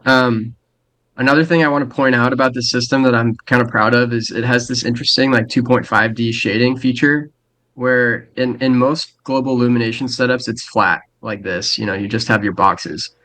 But this allows you to add this, yeah, it adds this interesting implicit shading of like what would this look like if it were faceted. And it Hmm. uses the way that that works is Interesting. let me see. If I go in here, go into render. It's what I call edge probe shading. So you're at each pixel, you're using the normal of the scene, Mm-hmm. which is derived from the distance SDF This. here. Right. And then you march along the normal until you hit outside of the shape, and then sample what the global illumination for that surface should be, basically. Hmm. Um, which I think is cool, and it creates these sort of like Very creates some interesting interesting effect. effects. Mm-hmm. And then you can also let's see. I'm gonna make this flat again, but there's like different. You can also make it like beveled, for example. Interesting. You can change the type of surface geometry. Yeah. So that's another thing. The other one that's interesting is there's a different paradigm of rendering called direct rendering, and this is not global illumination. This is like you have point lights and you're moving them around and creating shadows based on that. Um, Hmm. so Interesting. yeah, so this one, yeah, it's just a different rendering paradigm, but it's also a cool way to render 2D stuff. Like get these sort of yeah, very like I mean, it's super yeah, interesting how like how yeah, I mean, because it is all 2D, right? It is all 2D, but it's like that direct. So, okay, that text, right, is just a text top. Is that correct? it is yeah, but And then it's using that same sort of technique of the faceted surface. so Like it's if I change this to be making flat, it'll look like that.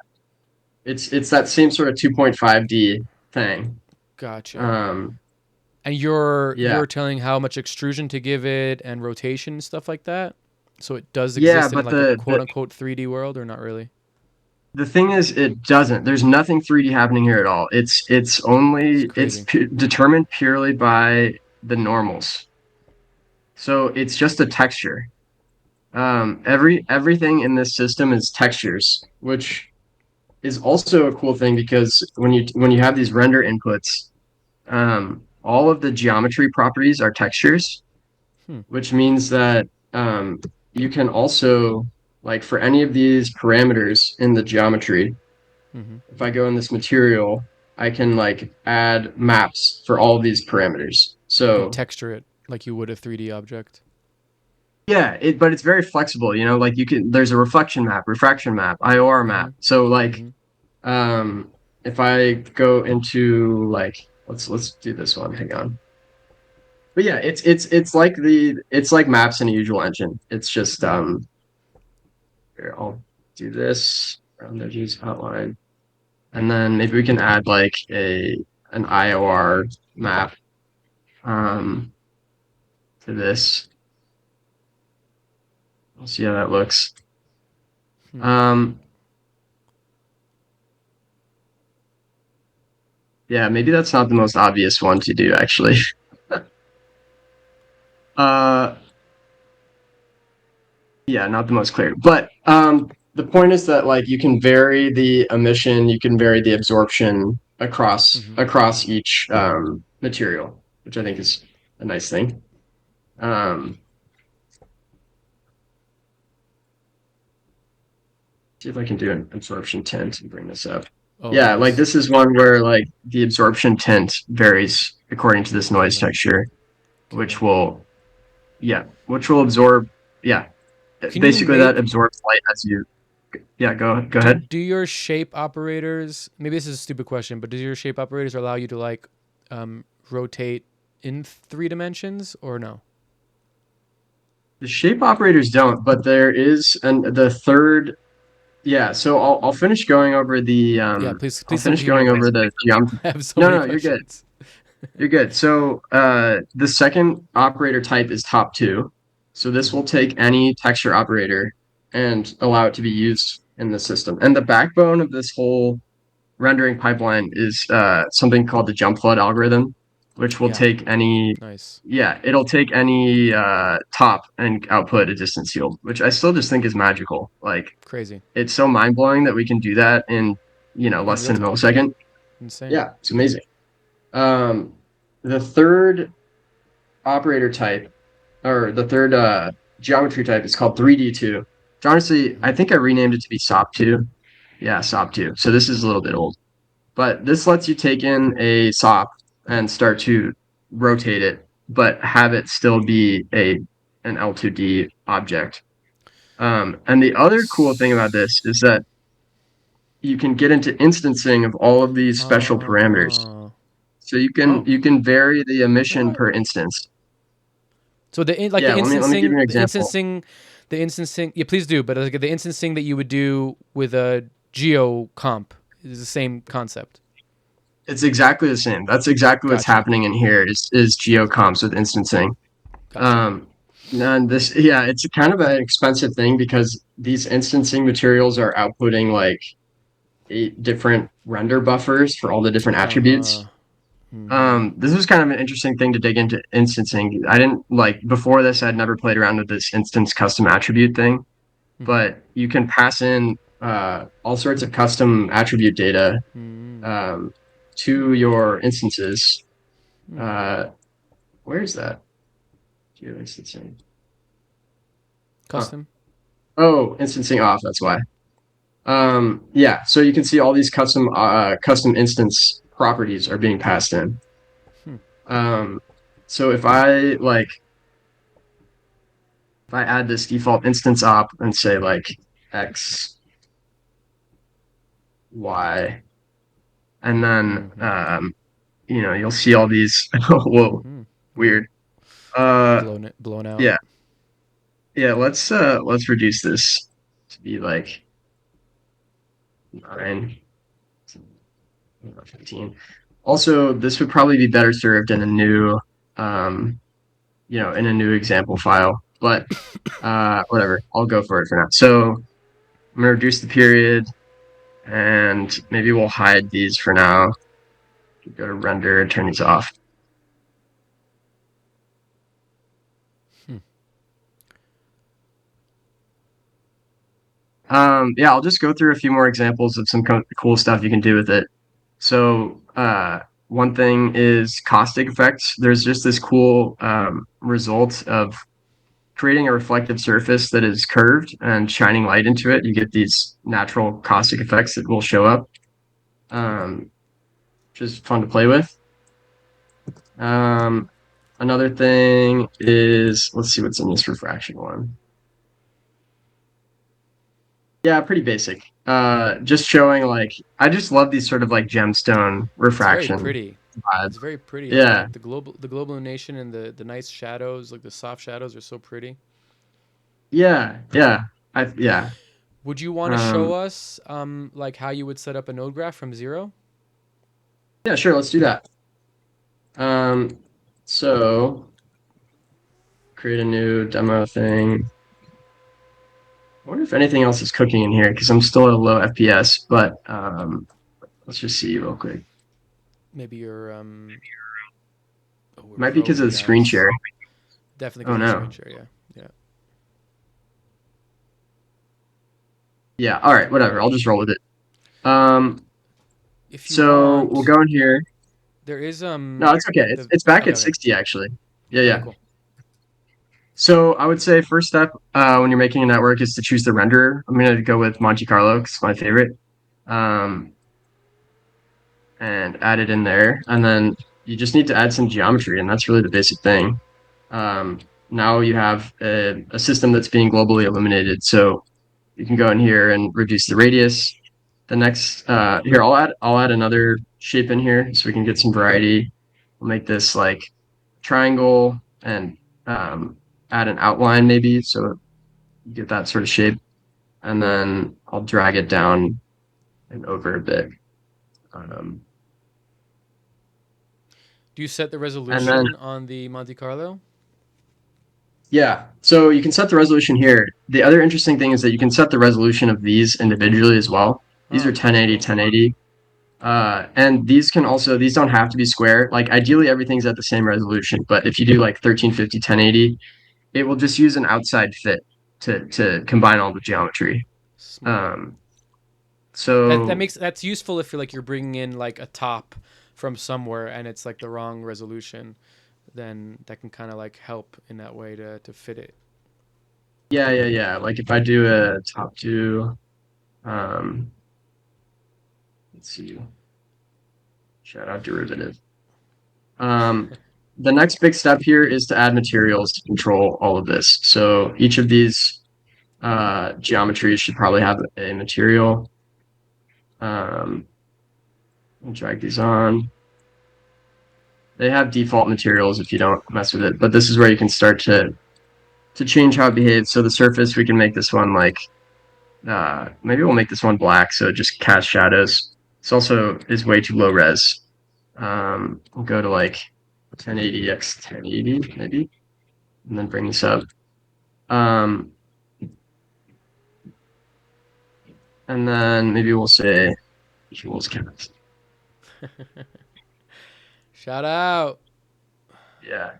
Um, It's just visual. oh, is it visual cast? Yeah, I think so. Visual Pretty cast. sure. All right, there we go. Um, yeah, and then maybe we can make this text refractive. You can go into bounce lighting and change its behavior within that. Looks a little looks a little aliased. That's one thing you need to that you can run into with this system is that things can get a little aliased at low res. Hmm. Um, but yeah, so that's the basic idea is just starting to like play with play with the color and Materials. the material and how emissive it is and how the surface appears as well. Like getting into whether it's faceted or flat and curved, whatever. Mm-hmm. Mm-hmm. Super interesting.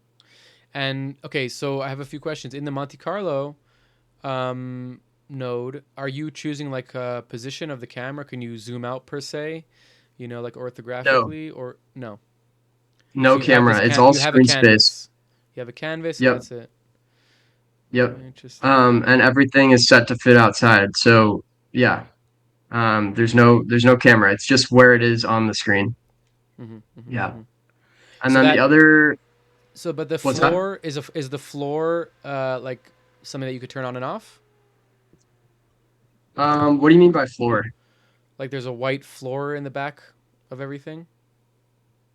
Oh, that's actually not, that's just the emissive light. So if I turn this down, it'll go to Got black. So, but we're like, oh, gotcha. Okay, but where is it? Like, but there's no, but there's shadows being cascaded on whatever's below, right? Yeah, well, it's basically just volumetric lighting. So it's purely 2D, but all of the, every pixel will be lit by every object. The other Huh. the other thing I haven't noticed is that you can add like you can add lights to the scene. So you can turn this down and change the angle and add like um a sun, which can look pretty cool.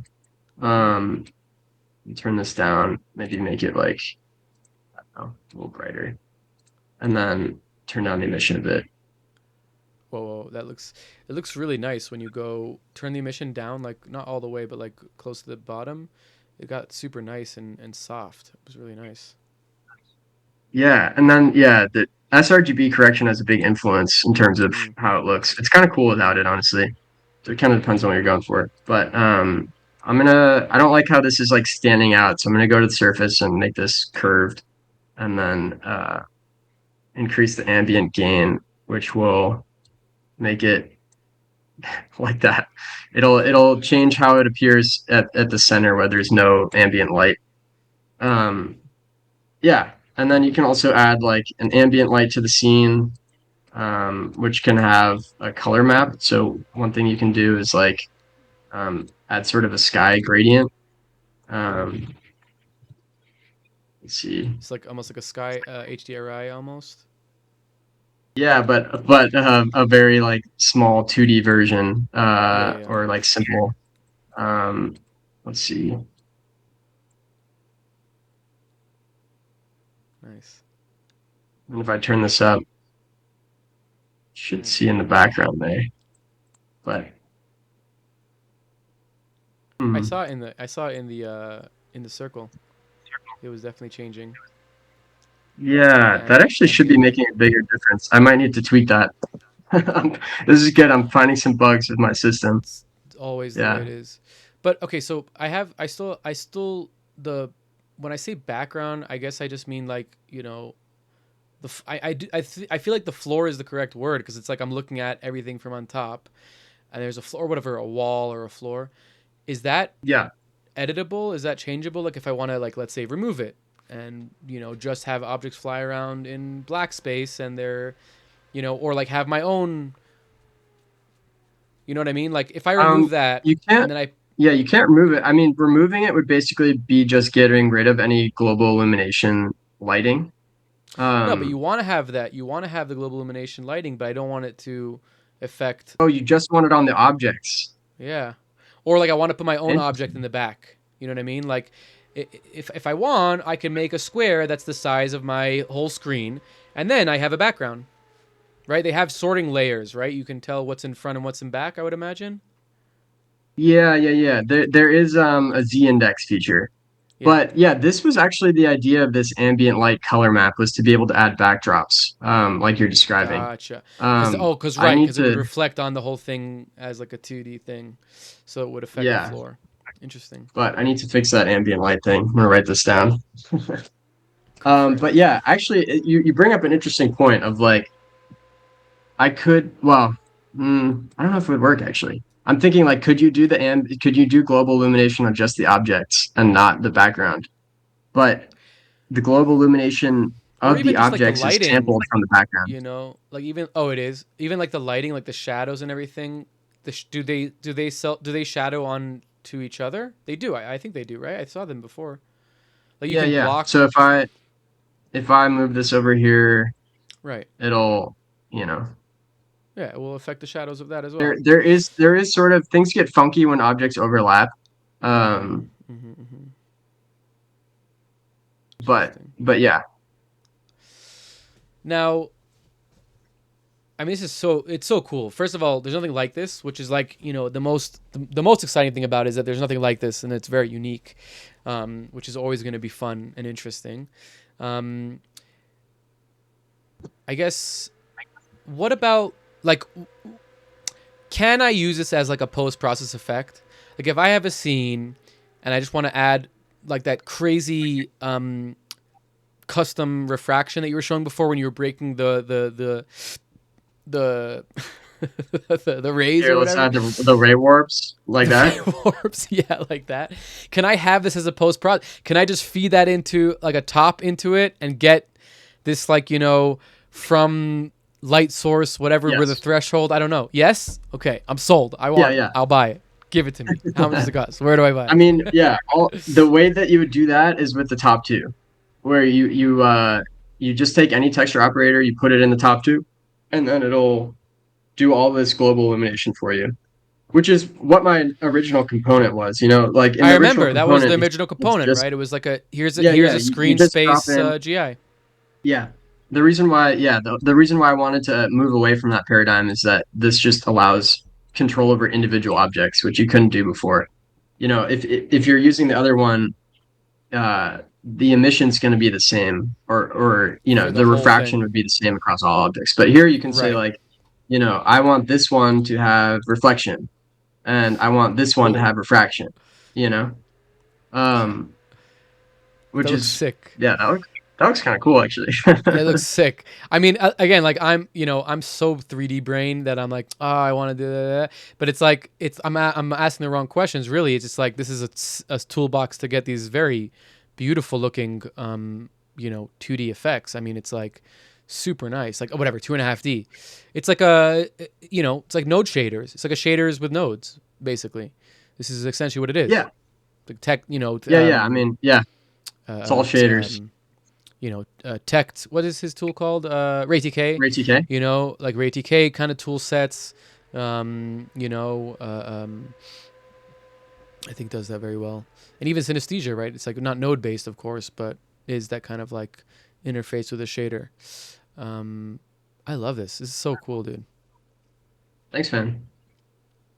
Yeah, I'm When excited to is get it out there. I need to finish these bugs and then I need to make a tutorial.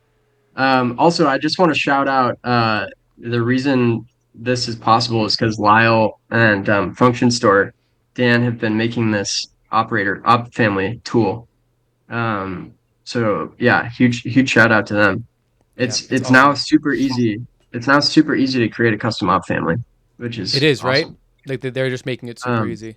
Amazing. yeah, and I think I don't know what their release timeline is on that. It's still in the works, but it's getting there. It's also there's a huge issue with the custom nodes where if you have multiple different families of custom nodes, sometimes it breaks different custom nodes. And I think by them building a unified system, I think it will help that tremendously. Yeah, yeah. There is another project which is something I released recently, but just like haven't had time to publicize and talk about. Oh, But here, let's see. I'll get rid of this one and bring over this one. Bring over this one. So last year, I released this project called OSC Automator, which is a Max Rely plugin that lets you automate TouchDesigner and other visual software in Ableton via OSC. yeah, And you had that. I actually wrote that down to talk about, but we didn't get to it. Sorry. yeah, so people were excited about it, but a lot of the feedback I kept getting was like, can this work in other DAWs? Can I do this in FL And Studio Fruity or Loops. Bitwig or yeah, Oh, you yeah, did. You did say Fruity Loops. Oh, that's so funny. I thought yeah, Fruity yeah. Loops is like people don't use it as much anymore. Some people use it. Yeah. Yeah. Okay. I thought Bitwig and Anyways, Bitwig is like the newest cool one, right? well, and Logic Pro has a big Logic. user base. Yeah, yeah. Gotcha. Um, Sorry. so anyways, no, I mean, yeah, you're good. The I spent a while building this tool that lets you. It's basically a VST version of this. Wow. Oh, It's so called cool. So smart. Nativize. So So smart. so this means that like in any DAW, you can now natively control your visual parameters as if they were audio parameters and Oh, start to so automate cool. and modulate these things. So And cool. that's the idea behind the name. Like it's kind of a different like the way that I see most audio interactivity and integration happening is that you'll use something like TD Ableton or TD Bitwig or these other Max for Live devices that send out data from your DAW of like, kick, snare, hi-hat, right? Or like amplitude of your audio. And then in TouchDesigner, you would take those channels and remap them and then assign them to your parameters. This kind of flips the approach and says instead of doing that, let's natively create those parameters within your DAW and directly control them without having to do any setup on the other end. So the way that it works is in TouchDesigner, I have this auto OSC component, which is also useful for other things. You can give it a target component, and then it will basically like create an OSC API for you that you don't have to What? manage. What? What? So What? What? What? What? What? yeah, Auto OC. This is actually something I want to turn into a whole its own line of things for other software as well. But the idea is like OSC should not require custom setup. There Uh should huh. be a fixed API Uh huh. for any software that you're doing.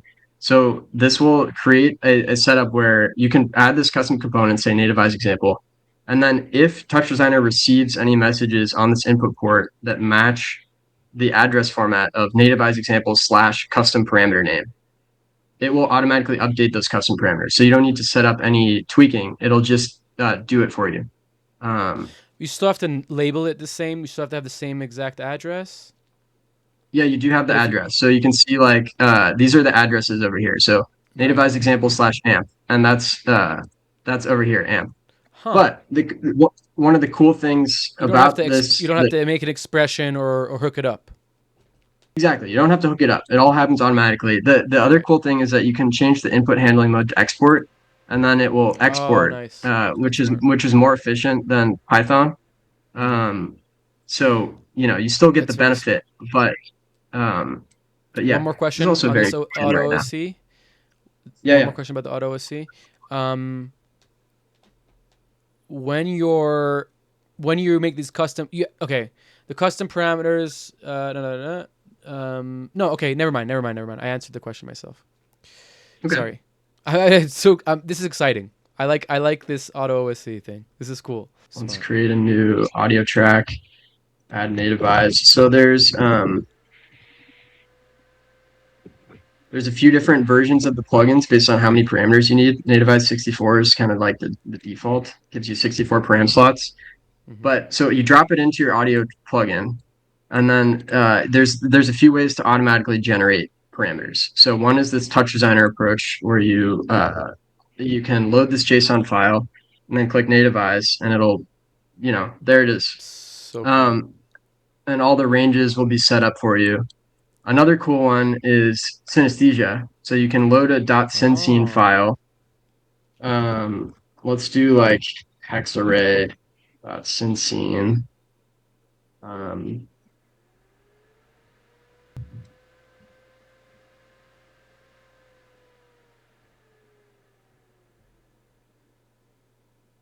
where is it? Hexarray. So if you select that and hit nativize, this will add all of those synesthesia parameters, and then you can start to directly control your synesthesia scene Wow. within your DAW. Um, Yeah, and then the reason why I built this and what I find so exciting about it is that I think one of the biggest limitations of TouchDesigner is the timeline. Like, there's no good automation system in TouchDesigner, Mm. in my opinion. Mm. The automation comp is just like clunky, and trying to automate something to music with the automation comp is a nightmare because it's all frame based. There's no BPM. You have to do manual calculations of where the frame is in order to properly automate something to music, which is not ideal. So, Well, you you yeah, know, time code is usually yeah, what people would use, but then it's like a whole different thing. yeah. I mean, the nice thing is like there's never going to be a better way to automate music, automate parameters to music than in a DAW. You know what I mean? Like For sure, for it's sure, for sure, for sure. so the fact that you can do that, you do that directly, I think is exciting. I don't know why this is disabled right now. Um, my sound. Yeah. Making it a Um, VST is so smart. yeah, I'm excited about it. Thanks. Yeah, shout out Claude for helping me with that. Shout out, I don't know how to Claude. get out of this. I don't know how to get out of this draw mode. Do you know how to Oh, do that in Ableton? I Is it this definitely one? don't know any Ableton. Okay, there we go. But yeah, just to show the basic idea, like it lets you really easily start to automate these things to your music, which is hard to do otherwise, you know? And then you can like, uh, you can do all sorts of things. Like in here, I have some MIDI set up, and on each of those MIDI clips, I have MIDI envelope MIDI, which triggers a little envelope when the MIDI is fired. And then you can Uh-huh. go into here and set up some macros and then start mapping those macros to all your parameters. Smart. So you can start building out this like, visual, this live mapping that's very freeform. Like Right. I can say like, let me go to my mappings here and adjust like the kick I want to go up to 100 actually. Mm-hmm. Mm-hmm. Uh, you can take advantage of all the nice modulators and mapping system that your DAW has basically. Um, so yeah, It's awesome. I mean, I think that obviously the tools are endless and the possibilities are sorry, that the tools are awesome and the possibilities are endless. Jesus.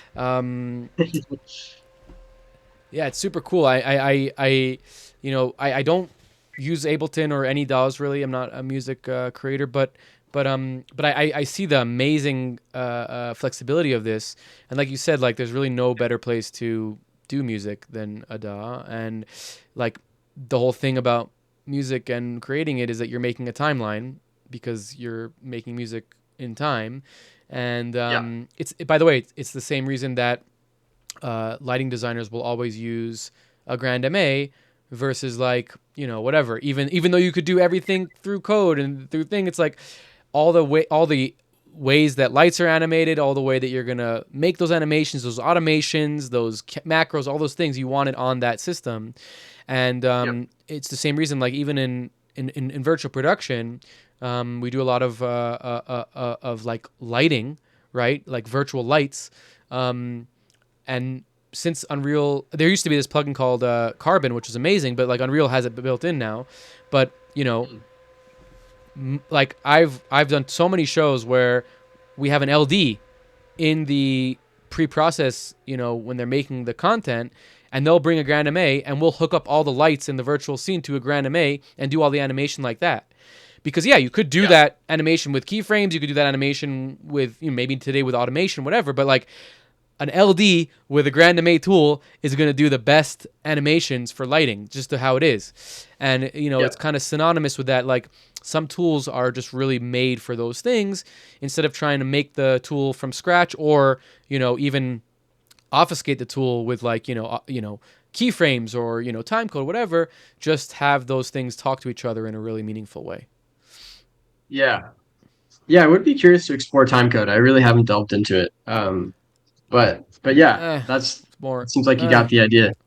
time code. Um, No, I'm joking. I'm joking. not But it not is it. like, no, it has well, it's amazing, but it has its places, But Yeah, being flexible and real time and you know, yeah, yeah, yeah. locking me to a time code is like, I don't know, forcing me to like cut my hair or something. I don't know, not that bad, but like something. Yeah, yeah, yeah. Yeah, the other thing that I'm excited about with this is that like each DAW has its own strengths. Like Bitwig is sick. So to have like a really simple way to use Bitwig to control your visuals, I think is exciting. Because Bitwig's Yeah. modulation system is way better than Ableton, in my opinion. I know Ableton's What been improving it a bit, but like what is the benefit of your plugin versus something like Ableton Link, that, or even like, isn't there like a Bitwig palette tool now as well? Like, how would, where does it benefit in that sense? yeah. So there is TD Bitwig. TD I would Bitwig. say there are a couple key differences. One, I think ease of use. You don't have to set up a control system to use this plugin. You just set your OSC ports and you're done, which I have found can get really finicky with TD Ableton. It's like kind of uh, strangely finicky. So that's one thing. The other thing I would say is that kind of like I was saying earlier, it's a different paradigm. Like when you're using TD Bitwig, you can't arbitrarily create parameters to send over here. There's no good way to arbitrarily create a parameter called noise amplitude in a dot. Mm. Uh, and that's like so this lets you create those parameters and give them your own labels and addresses manually, or via automatically via these things. But yeah, it's really the idea of like, let me control these natively within the dot instead of sending out base amplitude and then mapping base amplitude from 0 to 1 to 10 to 20 and Right. managing it in Lots TouchDesigner. of nodes in TouchDesigner versus this kind of like built in your DAW. And also, I guess it also allows a pretty interesting collaboration technique and tool with with music people and VJ, visual people, but I don't, with artists and musicians, to kind of like, hey, just use this use this VST plugin, and that's it, really, Yeah. right? You just like use this VST plugin, and the musician doesn't have to think about like what they're actually doing, which is very cool. Yeah, and there's, like you can definitely like add, whatever you want, like here, example kick, and use that usual paradigm and like just send kick, snare, hat. It's just like a quick way to do it too. Like I'm actually working on a VJ gig right now, collaborating with a musician, and that's our plan. Is he's gonna like use Native Eyes to send out a few data params, and then I'll work with those Love it. in Touch. But yeah, Yeah, I and feel like it opens the doors for a lot of these sorts of like uh, collaboration and integration, basically.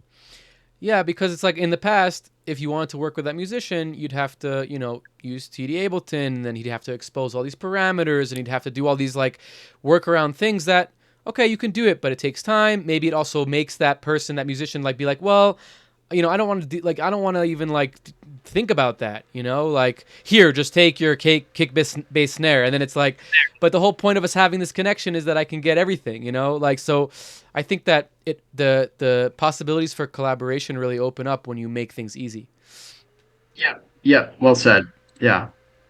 I'll do this one quickly. I just think this is a cool one. It's basically a way to render a depth map in 2D, and add like shadows, but Oh in wow. a performant way. Where you have like, you just have this depth map. There's no geometry here at all. But you can get it looking very 3D. There actually is Dang. some geometry for the shadows, but I think it's a cool rendering technique that, um, yeah, and it's all Would that happening within this material, within a fragment shader. crazy? Would this work with, again, my question, would this work as a post process effect? I mean, if you had a depth map of that scene, you'd have to then Yeah, generate a depth exactly. map. It's yeah. So one of the main uses I've used this for is connect. So I have like a frozen depth map here. If I plug this in here, you Hmm. immediately get like, oh, it looks kind of whack, but you get the idea. I think it's because I have some color maps and shit. Yeah. Um, but you can start to like work with that depth map and move the light around and get shadows, from something like a depth camera. Yeah, this needs some Have tweaking, you but you get have you the idea. tried this with like any depth, like the real time depth thing? Yeah, this was actually included in Torin's tutorial. I haven't personally tried it. I tried it a little bit. Depth anything is it's cool. It's a little like It's very expensive. it's It's very too expensive. It's expensive. very expensive. It's And I not just love really. working with like I just use depth cameras a lot, so I don't feel like I have encountered the need as much. For sure, for But sure, for sure. but yeah. Uh, There is like some new versions that are way faster. I was also looking at what you said about the jump flooding technique. That probably is a more performant way to get like a shitty like a garbage depth map of your scene of your output. Just to do some cool post process. yeah. Yeah, it's sort of it's an interesting depth map because it's like the depth map of the implicit surface. But Right, not it's yeah. necessarily like the actual I mean, depth. You mean?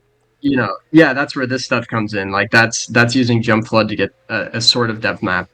Um, But but would you be able to use jump flood like just on a like, I always think in mapping projection mapping things. Like I have a pixel map, and could I jump flood that into a depth map in theory? it really depends. Jump flooding requires binary inputs where Uh huh. there has to be empty pixels. It has to be a 0 or 1. Uh, you can't halfway Oh, jump flood, you can't what? which is sorry. Like you can't jump flood. Yeah. I'm trying to explain it, but like if you go in here and check out the jump flood, part of it is uh putting seed positions. So if you're inside this binary mask, you're part of the object. If you're outside of it, you're not. And that's what And that's causes how you it. to flood the rest of it. But Gotcha. you have to have a 0 or a 1 of whether you're inside the object or not. Wasn't that? But isn't that just like a threshold of some sort, like a zero, like a? Yeah, yeah. That's what I mean. Yeah, yeah. But you're saying you wouldn't get So those it details depends of on actual depth per se. It really depends on the input. yeah, it really just depends on the input. Depending on what you're looking at, it totally could. Yeah. Interesting. Sorry to digress you. Can we go back to that scene that you were showing us? The yeah, this. Yeah. Yeah, keep on with this demo. I Yeah, I like it. mean, It's that's cool. about it. That's You about can it. play Okay. around with Fresnel stuff and yeah. I Fresnel. don't know what's up with that word. Fresnel. Fresnel. Yeah. Yeah, it's super cool. I mean, But this yeah, is that's about it. what like I what word am I going to use here? But I get excited about. I was going to use the sexually term, but whatever. I get excited about. Is post process. Just effects. It's just like Yeah, anytime you can post process something, you're getting, infinite amount more possibilities. Oh, what the fuck is this? It's crazy. totally. This is a sorry, I'm just going through more here, but No, I love this it. is another fun one that I've been planning to release as a free thing. Matte caps are really dope, and I think they're underused in TouchDesigner. Hmm. I don't know if you've encountered this, but you can find all of these little sphere diagrams on the internet for matte caps. Uh It huh. stands for material capture. Do you know them? Huh. I mean, no. Anyways, I know what a mat cap is. I never knew it was something that you could use to do something. yeah. So the cool thing about this is that this encodes everything you need to know about the material because all you do to render is look up into this sphere based on the normal. So you can do cool shit like, you know, What? render a depth map based on this material. And it also works for any geometry. Like this is a material that you can use to like, render a geo and get the look of this really expensive shader for absolutely nothing. Wait, is With that this really what? But I expensive thought material. mat caps are just like a way to like have a thumbnail of your material.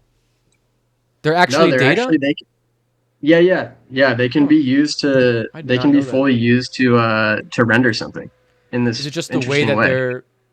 they're rendered, like the reverse operation of that or something? Because it's like It's spherical.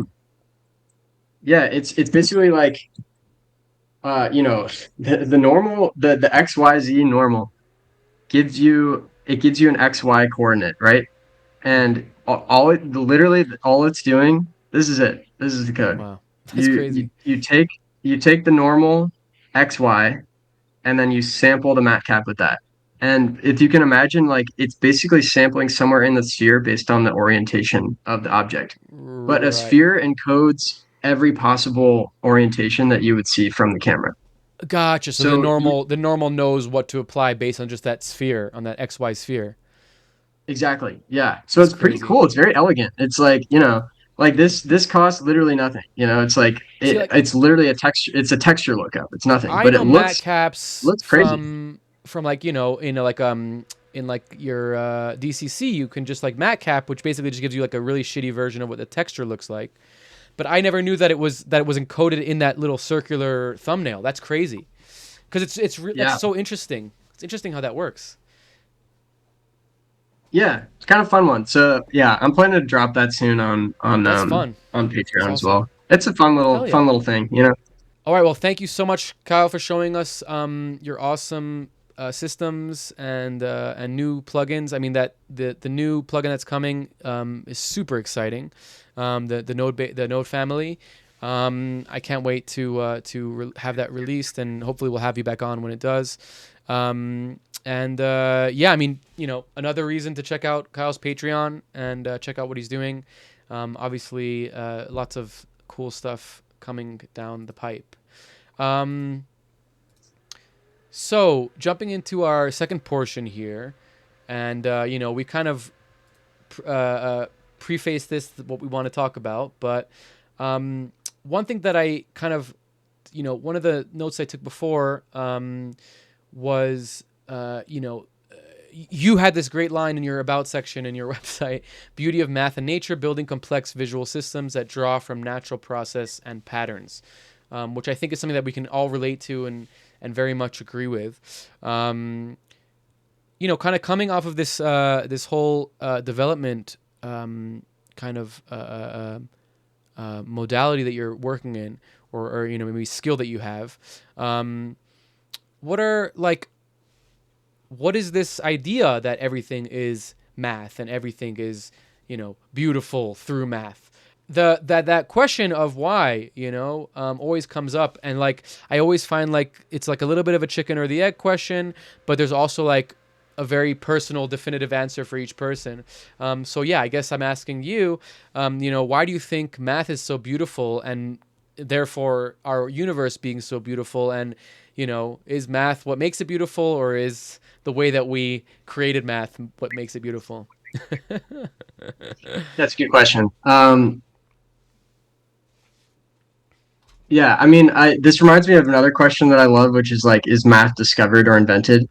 I lean towards discovered. I really think that math is very inherent and fundamental in the way the universe works. And I don't know. I've spent a lot of time thinking about this because, and it connects to like philosophy of science as well. Like, is science actually getting us closer to the truth, or is it just creating more and more useful More models for us? totally. Uh, but okay, why is it beautiful? I don't know, man. I think that like the universe is just so mind-bogglingly mysterious and stunning and beautiful. It is astounding, and I don't think we can ever. I think it's really mysterious. It doesn't make sense. It's very strange, The but it is size and the so. vastness. Yeah, well, even beyond that, just every little thing about it. Like, you can look at your hand and be like, okay, this is a hand. But if you really look at it, like, what is that thing? What is any of this? Like, why are we, I don't know. I mean, it's all so baffling. And I think like we can kind of forget that because we have these little boxes of words that we put things into and concepts and stuff that we like compartmentalize. But like, uh, yeah, it's stunning. It really is. And it's just so like I often think this like if I could make a shader or a visual that's like 1% or even a fraction of a percent as beautiful as like a sunset is, Oh. then that would be a massive achievement. You know what I mean? It's like the beauty of nature is just yeah, it's indescribable. But what I really love is taking that the beauty and the mathematical patterns of nature and then making them real time controllable. To say like, let me take this incredible pattern I just saw in the woods and then hook it up to a MIDI controller. That is so sick. That is awesome. Yeah. Yeah. Well, a lot said there. I want to say one thing. I do think that math is discovered. Or sorry, that math that we're discovering math. Math is just existing, but I think that, and the reason I said discovered is because it's like it's just a semantic thing at the end of the day, right? Like the fundamental things that are happening, we just use these numbers and these symbols to agree on them, but like the Yeah, actual thing itself is completely does not care about our language. yeah, So we are discovering it in that sense, but yeah, it isn't that 1 + 1 = 2 is not necessarily like the actual fundamental thing. It's just like it's just simple. Like take two, one particle. Now you have more. yeah. Maybe that's like a bad explanation of that, but like No, well, at I least I'm think not it's saying one. yeah. It's like, yeah, if humans weren't here, two rocks would be two rocks. It doesn't matter how you say that. Right, right, Uh, right, right. That's the point yeah, of that. And then, yeah, I think, and this is like maybe a good introduction into maybe like just a little bit of talking about philosophy, belief system, and Buddhism. It's a good jumping point off. Is that like things are beautiful, and there's that feedback loop of like nature is beautiful to us inherently because we're part of nature, and that evolution like kind of like made it beautiful, like made our minds think it's beautiful, but also it is beautiful because what else is beauty than the what you see with your eyes and what your consciousness like develop computes or whatever. And that's like that beautiful kind of like feedback loop that I feel like is something that's like I think inherent inside of reality, where it's like one thing exists for the other thing, but those two things are like together, and not necessarily like exclusively together, but like, like, I mean, it's making uh, me think of interdependence. It's like, dude, I was gonna say like entanglement or something, like, mm, but like they're kind of similar in that sense, like, yeah, I don't know. I guess like the way that I was gonna bring it to Buddhism is like almost like I think core concepts of Buddhism, and please, I don't know enough about it, but like core concepts are, the simple aspects of things, like,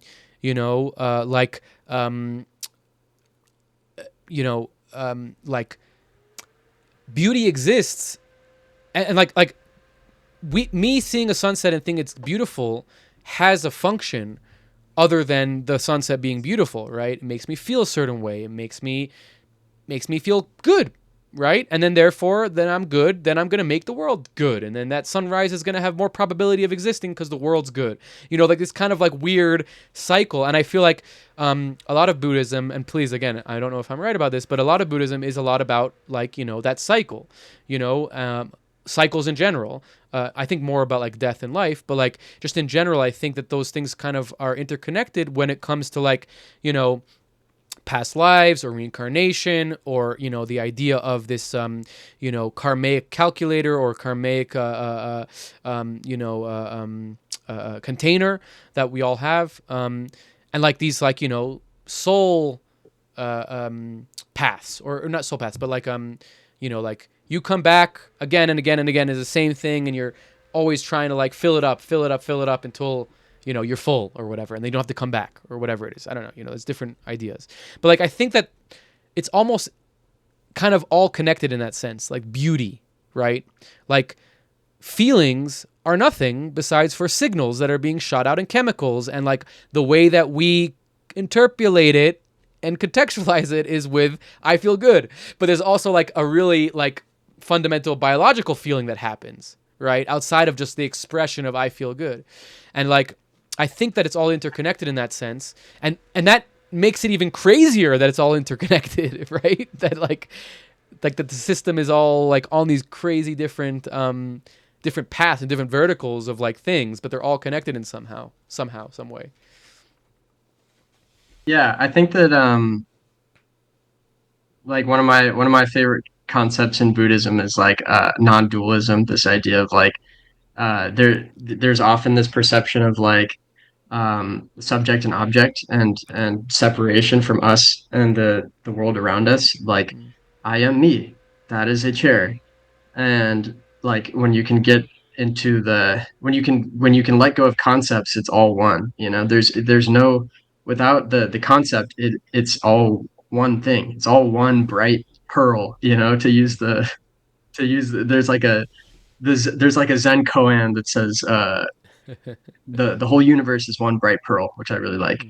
But that's really the experience of it. It's like it's a unified field that like is me and is it, and there's no like separation. Like I am that, but that's a really I when I I feel like I forget that, and I live my life, and then there are moments where I glimpse it and I drop back in, and it's a constant like back and forth. Lately, I have not been glimpsing it a lot. Honestly, I've just been like living my life, doing my job. It hasn't been my focus, but I really appreciate having that as sort of like a backbone that I can drop into. That like level of yeah. Did you grow up Buddhist? Did your parents instill those kind of fundamental ideas into you, or? Yeah, I would say that not in any serious way, but like my mom has always been very like she's practiced meditation throughout my life, and was always talking about it, and encouraging of us to explore it. And yeah, I don't know, it's been an interest for a very long time, just like meditation and exploration of I think something I really love about Buddhism is that it's not it in general it's not very prescriptive. It's kind of like here are some tools to go explore your own mind and see what you discover, and here are some guiding pointers to uncover these truths. And it just uh, it seems like there's so much wisdom in that tradition. There's so much wisdom in the Yeah, practices it's old and as the fuck. insights there. Yeah. Uh, yeah. So yeah, I don't remember exactly when it started, but it's always been a big interest. Interesting. Yeah, I feel like this is like a hot take, but like I feel like belief systems are like important. I think especially today in the world of like this very very digital, very materialistic, but also materialism is kind of like dwindling away and being replaced by like whatever artificial intelligence, computers, and like the digital world, the digital self, right? Like virtual realities, alternate realities, kind of like strip away materialism in that sense. Because like if you can just live in a virtual world, then nothing's material, but everything's material. It's like doesn't the concept doesn't exist anymore really. Um, but again, the weird thing is that like you're entering to that alternate world with materialism as like a concept. So like, if a Buddhist went into like an alternate reality headset or whatever, maybe it would just all be like bling, like just like a frequency. But if we all go into virtual reality, it's going to be like Ready Player One, where we have all these objects and things, So it's kind of funny how that is. But the point I was trying to go is like, belief systems I think are important because they kind of help you navigate these very core and fundamental questions that people ask and that you should ask, as a person in the world, and they help us navigate those things. I think as a person who grew up, Jewish Orthodox, I see the dangers of what belief systems turn into, i.e., religion, but I also see the beauty of what those things can offer. I feel Yeah. like I'm very lucky in that sense because I have those kind of like both sides of it, but I also feel like I was completely indoctrinated for many many many years. I mean at this point I'm like past the threshold of like living my life more unindoctrinated than I did indoctrinated, but the scary thing that I find is when I have a kid and I'm trying to raise them, and my fear, quote unquote, of indoctrinating them with ideas gets entangled with just like the core ideas that I believe in or that I subscribe to. Like as an example, this just came up recently. I'm like trying to teach my kid about praying. He's old enough to like starting understanding about like what it means to like ask for something. So I'm like, okay, I pray in my way, not like religiously, but I have my way of praying. I have to share that with him. But then I'm like, okay, but what am I praying to? And I'm like, what is the word that I use? What word do I give my kid to pray to? And I'm like, God. Oh, but God, I'm gonna indoctrinate him into religion. You know, like I started getting into my head about all these things. Eventually, I landed on like just Hashem, which is like the Hebrew word for God, because it's like the same thing as God in a global sense, but it's also obfuscated into like this thing that he doesn't go to synagogue or Jewish school, so the word doesn't have that like indoctrinating effect or whatever, you know. It's just a word. But yeah, I don't know. I find that belief systems kind of offer that kind of like you know, and I'd go even so far as like saying that like Buddhism isn't a belief system really. It's like more of like, you know, I think it's become maybe that, but the idea of the Buddha, you know, is much more abstract. The same way that like plant medicine belief systems are like based around knowledge that was passed around from plants, you know, from entities, or, you know, from the shaman before. And it's like much more built upon a story of like, oh, these people came here from this place and they got this thing. And, you know, so it's like, it's kind of, yeah, it's like abstract in that sense, which I feel is what the word God is. It's just been hijacked by, you know, by whatever, religions or whatever. Now it's being hijacked by politics too. So that's fun. Yeah, I think that yeah, I have a number of thoughts that popped up there. Please. One is that I do feel like religion and spiritual community is can have a lot of, I mean, obviously it's super double-edged, as you said, but I think the community aspect is something that I think is incredibly valuable that we've sort of lost as a culture a little bit. Totally. Another thing that came to mind was that this is just the way I've thought about it, is like I really think that um, I don't, I really think that at a certain level, there's no fundamental truth in that. Like you can really view things in different ways that are mutually exclusive but equally valid. And I think that like something I've wondered for myself is like um, I basically see sometimes a fork between different ways to view things, and one of them is like uh, you know, this is all meaningless and random, and we are just material objects. There's nothing divine or spiritual about this situation. Um, and then there's another route of like choosing to believe in the mystery and choosing to believe that we are divine in some way. And there's an aspect of divinity to this reality, and like there's more to it that I don't understand. Sort of embracing the mystery and not knowing. And I really think I could go either way, but for me, like if I'm gonna choose one, I'm definitely gonna choose the latter, and I might as well. Like, why not? For sure. It's not always that simple to just choose beliefs, but like life feels a lot better to embrace the mystery of it, So have and you like ever heard lean into this, that. the idea of where the concept of like heaven and hell came from? And obviously Yeah, this is like a very contentious, but what's his name? That dude, the Israeli guy, no, no, Yuval Noah Harari, you know, it's a Sapiens kind Sapiens of. guy, right? Yeah. Yeah, yeah. So one of the original things is like uh, uh, when people started dying, you know, like when consciousness came along and people started dying, those things probably you know, were always happening. But like at some point, you're in like a group of apes, and one of the apes dies. So like instead of creating like a mass freak out, you know, we developed these ideas of an afterlife as an evolutionary like marker to like quell death. And like, Oh I yeah. don't necessarily believe or not believe this. I just think it's an interesting idea, and I think that like, you know, I can see how that like over thousands and thousands, tens of thousands of years, or hundreds of thousands of years, that, you know, developed into the idea of heaven and hell. But like, I think it's a cool thing of like the divinity that you're talking about, right? And again, divinity is a loaded word, right? You could take it to, oh, well, you're Jesus, whatever.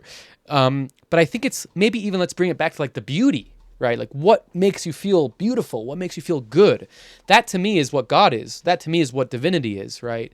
Like, and no one's gonna tell me, or I'd say probably like almost 100% of the population, it's gonna be hard for you to like, even the most atheistic person is still gonna have feelings of something, elation when they see a sunset, right? Even the most like gamer, nerdy, geeky person who doesn't even go outside ever is even more gonna see a sunset, you know? So like, I feel like those yeah, like even if we're just whatever simulation puppets or whatever, that feeling, you can't take it away from us. You can't take it away from me or from you or whatever. And if those things can't be taken away, then there must be some inherent truth to it. You know, must is a strong word, but like there probably is Evidence, a inherent evidence suggests, you know. yeah, evidence I also think like suggests. I also think you know, I agree with your lens of like you can look at these religious ideas as like evolutionary concepts of like placating us and like being serving a utility. But I do also feel like I don't know, this is something I've come more to in like recent, you know, the past like I don't know, 5 years or something of like there's that, but there's also the fact that like you know there have been so many people exploring the mind and exploring the nature of reality in a really deep way, whether that's through plant medicine or psychedelics or meditation throughout the years, and there really does seem to be something there. I like so many people have had so many similar experiences that it's not it's I don't think it's much of a leap of faith to take on these ideas that there is way more going on than we can understand and possibly like you know we are seeing a very small slice of this reality, and I think that like there's a lot of indication that there's a whole lot more going on, you know. And it feels you know the feeling of it is very I don't know, I like the word divine. I know it's very loaded, It's but no, it's a like great word. It's a great word. I love it. it's extraordinary. It's like yeah, it's like sublime, you know, or at least it can be. Yeah, um Sublime is more of your people's thing. Um, that actually is a double yeah. because you're also in San Fran, but also like Buddhist. Okay, whatever. Anyway, um, yeah, dude, I totally agree with all that. Like, I think it's I want to actually build upon it, because like what you're saying is what you're saying is very true. Like on a fundamental level, and it's almost provable. Like we're not smart enough to like prove any of this stuff, but to ourselves maybe, or like whatever in this conversation, like first of all of the stories from the altered states, and they could be dream states, they could be DMT states, they could be plant medicine states, they could be LSD states, they could be meditation states, they could be Jesus and Abraham and Moses and what's the other guy, Muhammad. They could be all of those guys' states. They're all the same. They're all the same. It could be the stories of the fucking what Chito tribe from Mexico. It could be the stories of this untouched hunter gatherer tribe from who knows when. The stories in fucking Gobekli Tepe. They're all the same stories, right? And like, yeah, you can be like Graham Hancock, and you can be like this pyramid guy and whatever, and you can come up with all these connecting things, and some of it is foo-foo and some of it is true and some of it isn't, and who knows what the real answer is to that. The point is that they're all the same concepts, and pretty much all the time the core thing is, be a good person and good things will happen. Like those are usually the kind of core concepts of like these tribes, Jesus, Abrahamic religions, meditation, etc. And each Yeah, one has like I would add a couple to that as well. Of like, please. or this is like a particular this quote from this guy I really like, Rupert Spira, but he says like, if you boil down religion, it all comes down to two things, which is like the nature of your being is good, and you share your being with everyone and everything. Mm, There's a unity across, and there's also a fundamental beauty and goodness. mm. Um, yeah, and then I agree with you also. Like there's like a very common like There's a thread. moral There's a directives as moral, well. and then even the stories, right? And this is more like maybe Graham Hancock, kind of foo-foo connection, floods and civilization returning and overturning. Like, I feel like there's a reason why that information remained over the course of, those core fundamental aspects remained, and like all the other stuff, technology, all the other connection got lost, right? But those things always stayed. Those native teachings are the same. Those, and then, so that's like one part of it, is like the actual history of humans. But then there's also like the actual experience itself. When you meditate and you go into a nirvana state, or, you astral project or whatever, that feels like and I know this for a fact, because whatever, my feelings are my feelings, but like I've had those experiences. I noticed this on the few first times that I did LSD. I'm like, oh, wait a second. This is exactly the same feeling I felt when I was in synagogue on Yom Kippur and I was praying and, getting deep into my prayer and, was like blasting off in religion, in whatever, in Abraham and shit like that. Right. And like, it's the same feeling like that you get from these like experiences. And this is like all of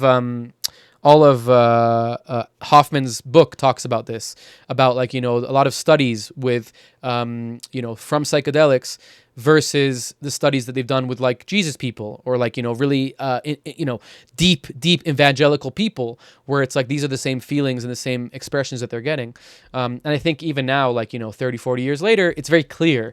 Like, you look at the cultures that come around from, psychedelic experiences, i.e. the rave scene, or like, other cultures that come out of it.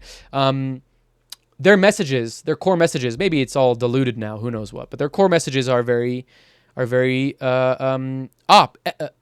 apt with those things.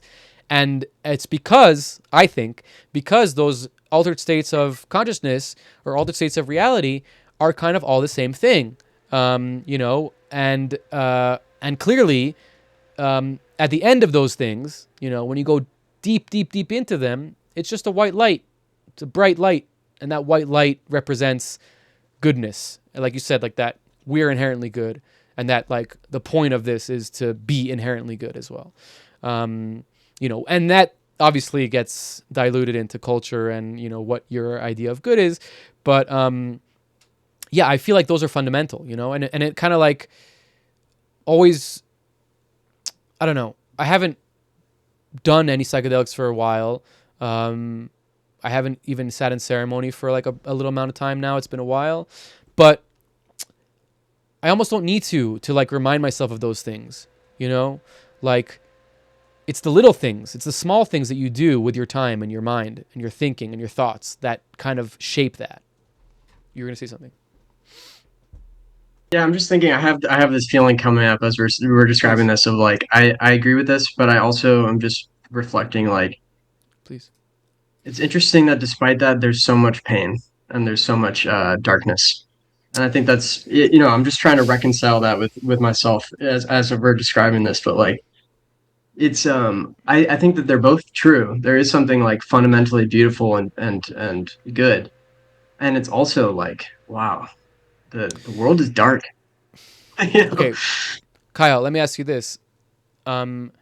With this knowledge, like you're just saying, on your personal experience, when you have these hardships, and if I'd love to hear more about your concussions and how they happened or what you went through with them. But from your experience in these dark times, in these dark moments, when bad things, quote unquote, bad things, right? What does that even mean? Happen to you, how do you still remain in this good place, right? And that, with all the pitfalls, all the difficulties, but like for you, what is your kind of conclusion there? Yeah, I mean, I think that like I personally, well, I think I live a very like privileged and fortunate life. I think in general my life is quite nice, and it has not been. I've had a really good support system. I've had people who care about me. It has not been and I have resources to like learn about techniques for how to time to read, and so I guess I would preface it with that. But like in terms of the actual like techniques I would use, I do think meditation helps a lot to, and also parts work is a big one. Just the like if you can really sit with whatever emotion is there and really just feel it and not come at it with a desire to change it. judgment. it becomes beautiful and it becomes like pleasurable almost. Like the pain becomes actually like exquisite. Uh, and it's still hard, but that's one way. It's not always easy for me to do that. Like it takes a certain amount of like clarity and like I don't know. Determination. Yeah, or just in like the being in the right space to do that. Hmm. I don't know. And then there's some more practical things of just like change how I try to think about this. Try to keep like one big one is like a challenge versus threat mindset. This is I learned Explain. this in a book Explain called that a little Super bit. Better. When you're facing a really difficult challenge like this, like a concussion, where you're just like there's no end in sight and things are bad, and there's a couple, this woman introduced this distinction between challenge and threat, and where threat is saying like this is threatening to my way of being. This is scary. I don't have what it takes to do this. This is, basically falling into despair. Challenge is saying, like, this is a challenge that I am prepared to undertake. I'm going to do what it takes. I have the resources. I mean, it's a mindset thing, but like, I find that particular distinction helpful to like Hmm. catch when I'm in a threat mindset and be like, let me shift this to be a challenge. Like, I got this shit. I like, this is definitely hard, but it's a challenge that I'm undertaking, you know? Hmm. Um, yeah, I really think mindset makes such a huge difference. I mean, it's It kind of does. obvious, but like how you again, it's like how you perceive it, It's it not so has such a obvious, by huge the way. impact. Emotion, we tend, I mean, left brain, right brain, right? Emotion versus logic are two separate systems in the brain, literally. So I feel like it makes sense that people don't remember how much power.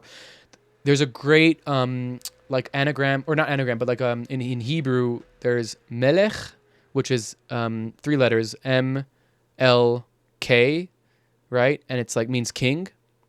And then there's lemech, which is like a loser, or like, somebody who's low. It's like a Bible term for loser, and it's LMK.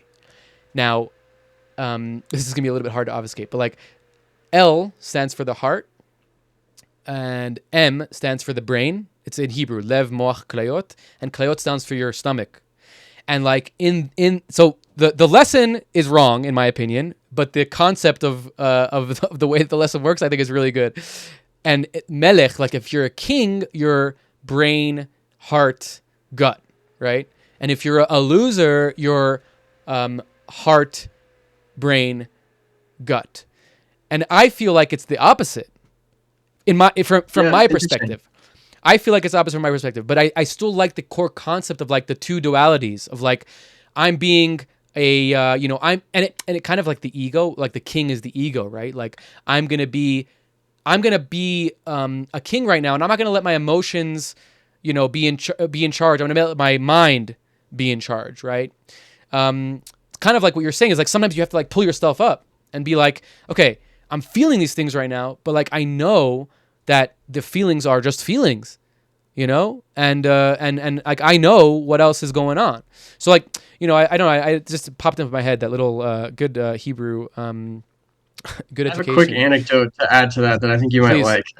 please. There's this story of these researchers went to Tibet, and they were planning to do some research on like master meditation people there, and they brought an EEG to do a head scan while they were doing it and try to track some of these things. And when they came to the meditators, they started to put it on, and the meditators started laughing. They're like, "What? Why would you do that?" And they're like, "It should be here. This is where Oh, it fuck, should be that's tracking good. here." And the idea is like that's the center of their experience is the heart Mm, mind. mm. Yeah, Kind of cool. it's super cool. I think obviously like where it lays in the body, I think is almost like irrelevant. It's like it's what does a heart represent, right? Versus what does a mind represent, especially to cultures that existed way before we had screens and fucking digital, right? Like their concepts of like I always think about like magic, right? Like I don't feel like magic for sure existed. There's for sure like think about a world without Wi-Fi signals. Like everybody's gonna be talking to animals. You know what I'm saying? Like like you gotta have that, you know, those mind connections. So my point is like back then, like the idea of like the centering around the heart is conceptual. Not only is it conceptual because like the heart is like the source of like your, I love you and feelings and things, but it's also like it's your pumping of the blood, right? Like if you focus a lot on that like body part of yours, you're going to be able to make it go crazy and expand, and that's going to like do something physiological, right? That maybe we can't quantify now. Maybe back then it was different. But I still think that that's like, it's that interconnection in a way, like the stories around what a heart is also literally how the heart can do, what the heart does. You know what I mean?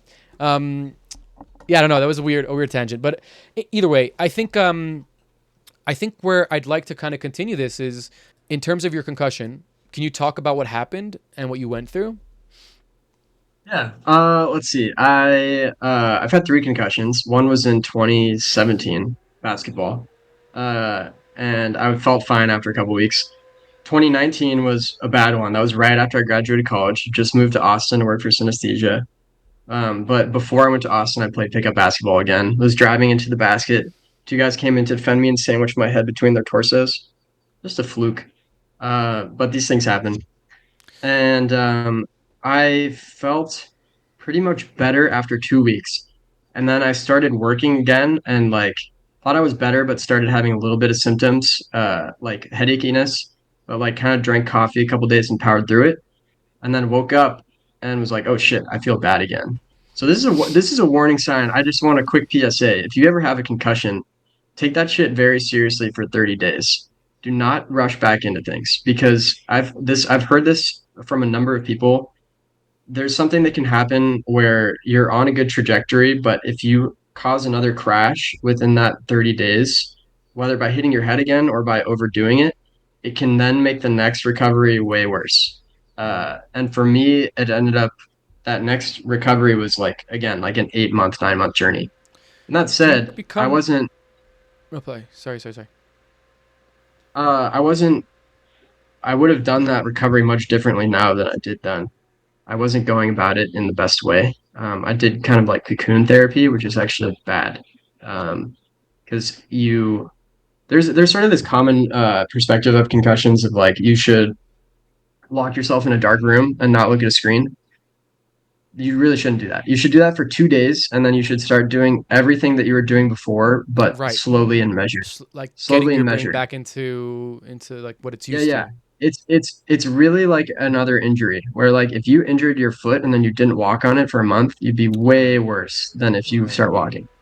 So there's all this atrophying that can happen in the brain. Do you get more susceptible to concussions once you've had them? Yeah. So it's like a snowball effect.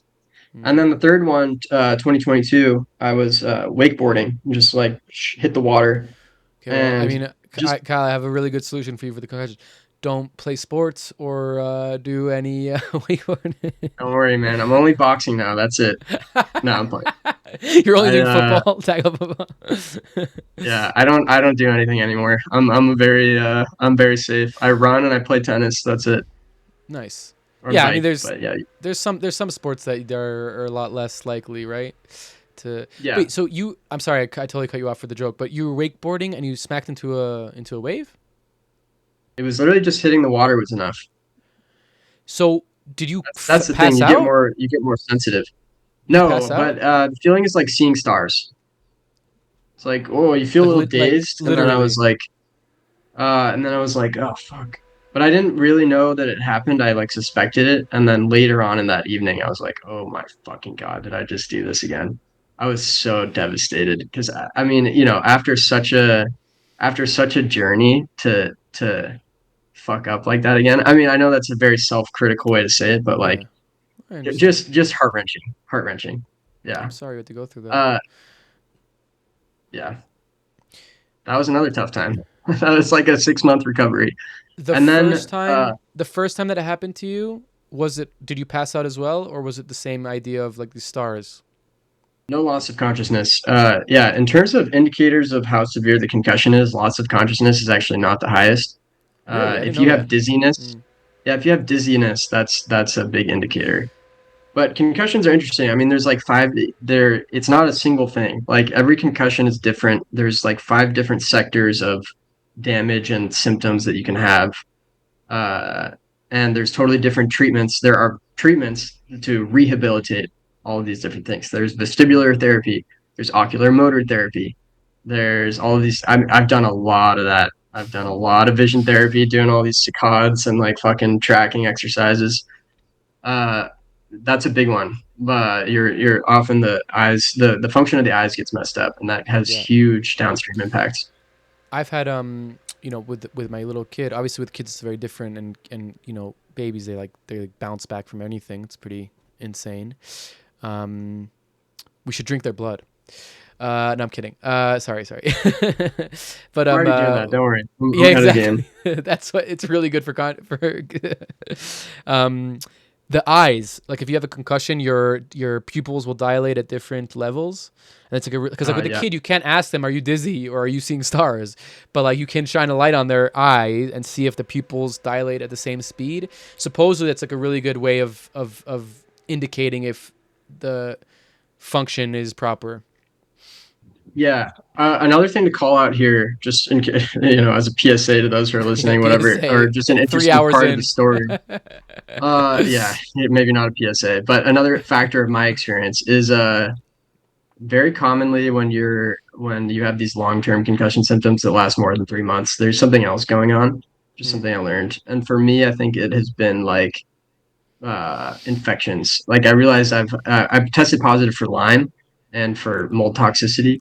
So that's the other big part of this is like co-infections and Co so things. that's been a big part of yeah, the big part of this past year for me has been focused on that front, and it's helped a lot. Yeah, That's great.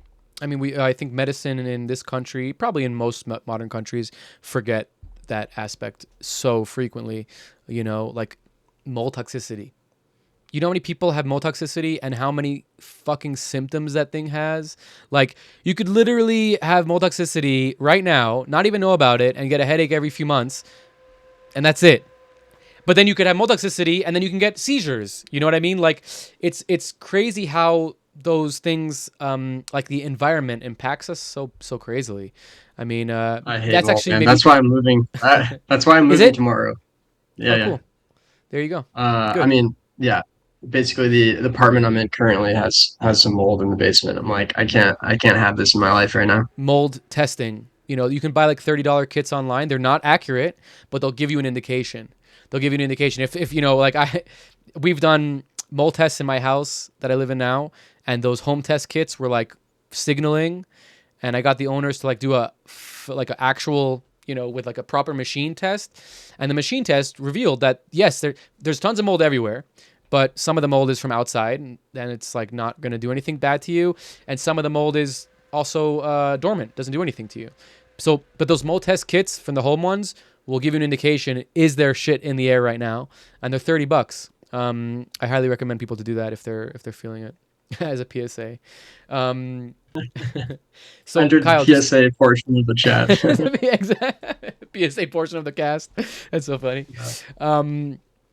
So going into like a little bit more of like kind of shifting away from concussions, but going into a little bit more. We spoke about memory before, and I really wanted to talk a little bit about that with you. And kind of like we're definitely heading towards the end here. I want to be conscious of your time as well. Memory is a very interesting kind of a concept. And I think that it does also definitely tie into all the things we've been talking about.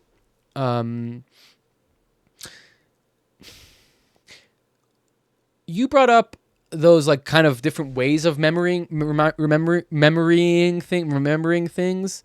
And now I'm thinking of like a way to tie it in. So like, do you feel like memory has this almost like timeless relationship with us? Like two things. One is that scene from Interstellar with all the threads. That cool scene with all the threads. You remember that scene from Interstellar? Yeah, I haven't seen it in ages, but I It's like the remember. quantum theory visualization Yeah, of yeah, like, all these threads, and like you can like take a thread and go into the memory, and you see the memory through the thread and everything's entangled. So I always like that. But then there's also like, I've had this experience. I think I've said this in the podcast before, maybe multiple times. But in a ceremony, I had this experience where I was like in like a memory. Oh, I remember, it was with the Uwan. We spoke about this. I was in a memory, and like the memory was like this, like, proto-human, I don't know, like caveman thing of like in a boat, like rowing a boat, like in a bamboo boat or something, like a boat, like in the ocean. And I'm like looking, and there's other boats, and they're also like, proto-human, whatever. And it always felt to me like a memory of like, you know, in a moment in human. I don't even think it was my memory. I think it's just a human memory that is jumbled up into the memory pool of like, when people went from this part to this part and then crossed the ocean. Must have been a pretty fucking big historical moment for humans, is when they crossed the oceans, right? Or when they went and found new land. So like, I guess the woo woo part of all of this is how we're connecting it to like the conversation before, is like, do you feel like there's something inherent in memory that's almost like this altered state kind of concept? One more thing I'll add to it, and then I promise I'll let you talk, is like the idea of reparenting. You know, this conceptual idea of reparenting? It's like a psychological concept where go back to your it's child parts and reparent them. exactly. It's Jungian, but it's much more modern. So like this idea of like that memories are a somewhat of a portal into time and space. Whereas like, what is time and space when it comes to like your childhood memories? Like it doesn't exist anymore, but it always exists because it's in your mind, and it only exists in your mind, and it's like, so yeah. I mean, please now, I will shut up. Yeah, I feel like there's a couple things that come to mind there. I mean, one is that like I think I've heard a lot of people. I don't know if I've personally had this, but I have heard of a lot of people having like memories and dreams of that felt like other people's lives uh or things in the past. And I just think it's an interesting phenomenon that like in many parts of the world would just be understood as past lives. Hmm. Um, and in our, I think in our culture it'd be like, oh, that's a weird dream. But there's a lot you can interpret in these sorts of things. I remember in college I did this research paper on like, can you believe in the metaphysics of Buddhism of like reincarnation and karma and still call yourself a rational Scientist. scientist, Hmm. modern scientist. And there was this really interesting book that I read of this guy who investigated a lot of these past live stories from children throughout Asian countries. Um, and he actually went and tracked down. So he would interview a little kid in like uh, Thailand, and he would say like, I was a fisherman and I had a green truck and I was in this fishing village that looked like this and I died in this way. And he actually tracked it down and found that like there was a recent death of a fisherman who had a green truck, and there were quite a few of those to the point that he had this quote in this book that I remember that's stuck with me of like, the only way to explain this without assuming some sort of international conspiracy between people who have no reason to know each other or work together is reincarnation. Uh, Yeah, so not that's to funny. say that that's definitive proof, but it, Right. it is like again, it's like, why not? It's kind of fun. No, I mean, I um, think it's clear. and it could be.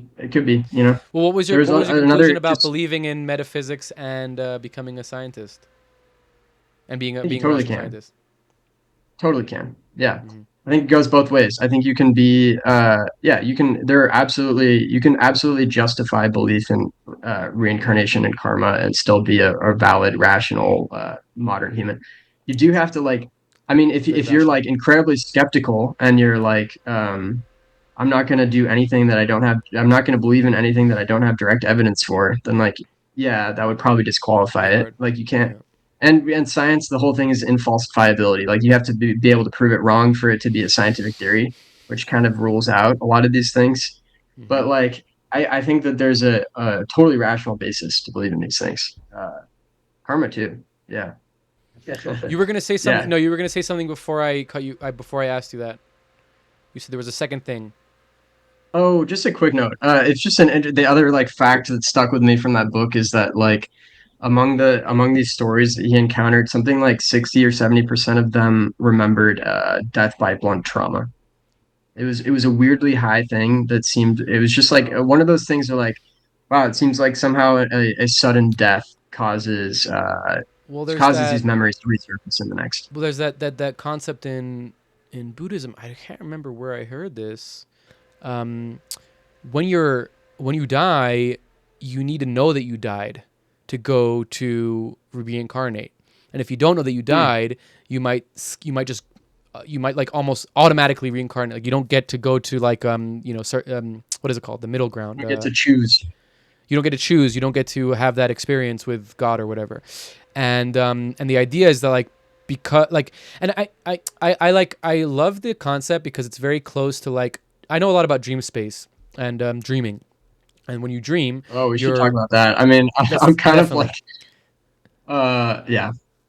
So to pass it through, when you dream and when you awake, when you're dreaming and when you're awake, your brain is doing the same thing that it does. Like when I move my foot in my Yeah. dream, my brain's doing the same thing. The difference is that you're severed. The brain doesn't connect. So I think the concept of the reincarnation thing is like we're always connected to that whatever reincarnation state or in the middle between state. And then when you die, you're either aware of it so that you can like push yourself back into that different space, right? Like you can wake yourself up per se. But if you don't know that you're dying, then you can't do that, and you're kind of stuck in the same loop. So I don't know. There's something that just passed my mind right now. But I thought that was very interesting, and it kind of the blunt force trauma thing kind of almost ties into it in a way because those are going to be the ones that remember their where they came from because they're kind of still in the Hmm. cycle. They're in the same cycle, right? They haven't done the full circle yet, in a way, maybe.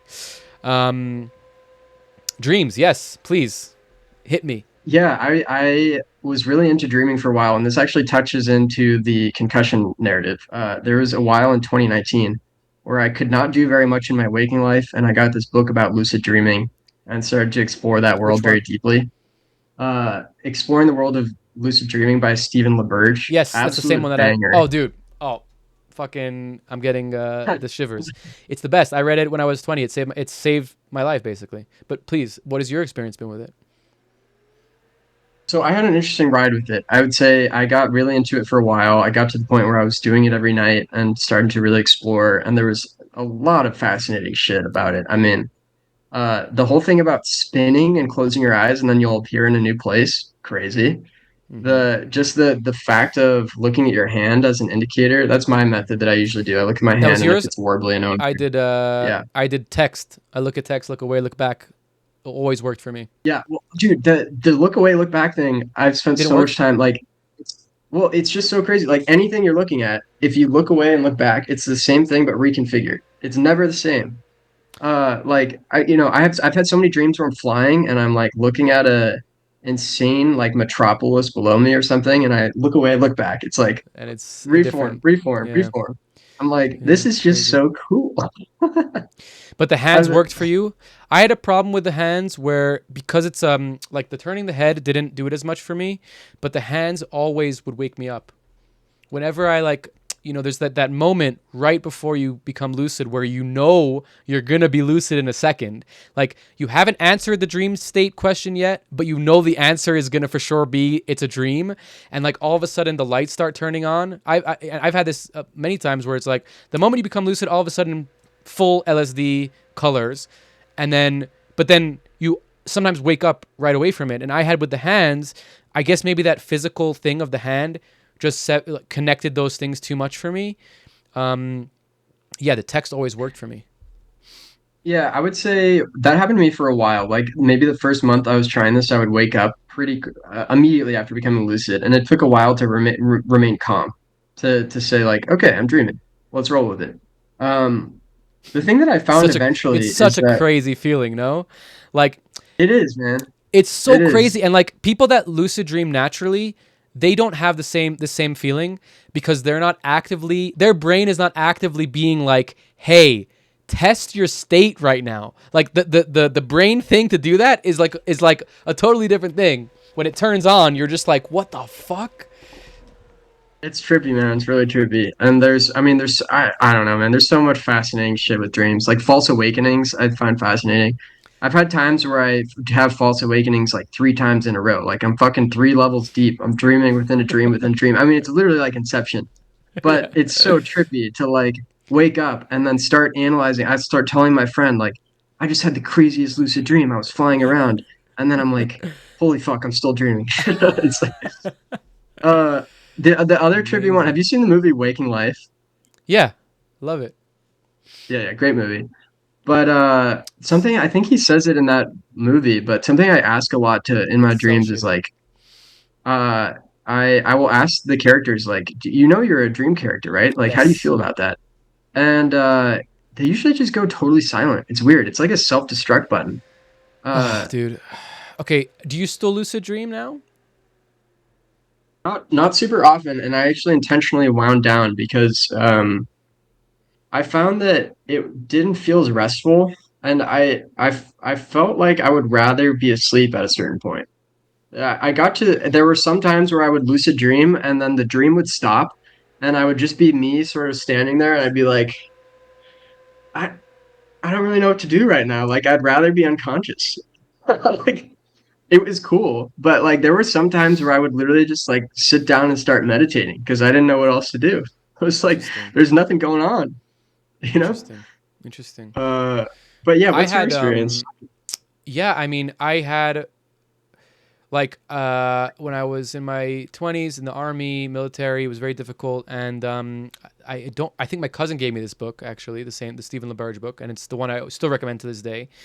Um and I just started doing it. I mean, the only way. So the dream journal was very easy for me to keep because I was in the army and it was like kind of I had the routine every day, so I could easily keep a dream journal, which I think is fundamental to lucid dreaming. You Oh yeah. have to have a dream journal, and then because my days were pretty much the same thing every day, I could start dream testing in reality pretty easily, and it almost happened like almost every night my dreams would be in my fucking army base, or whatever. I think my states were like the clothing that I was wearing, because it's like, that's just what it is.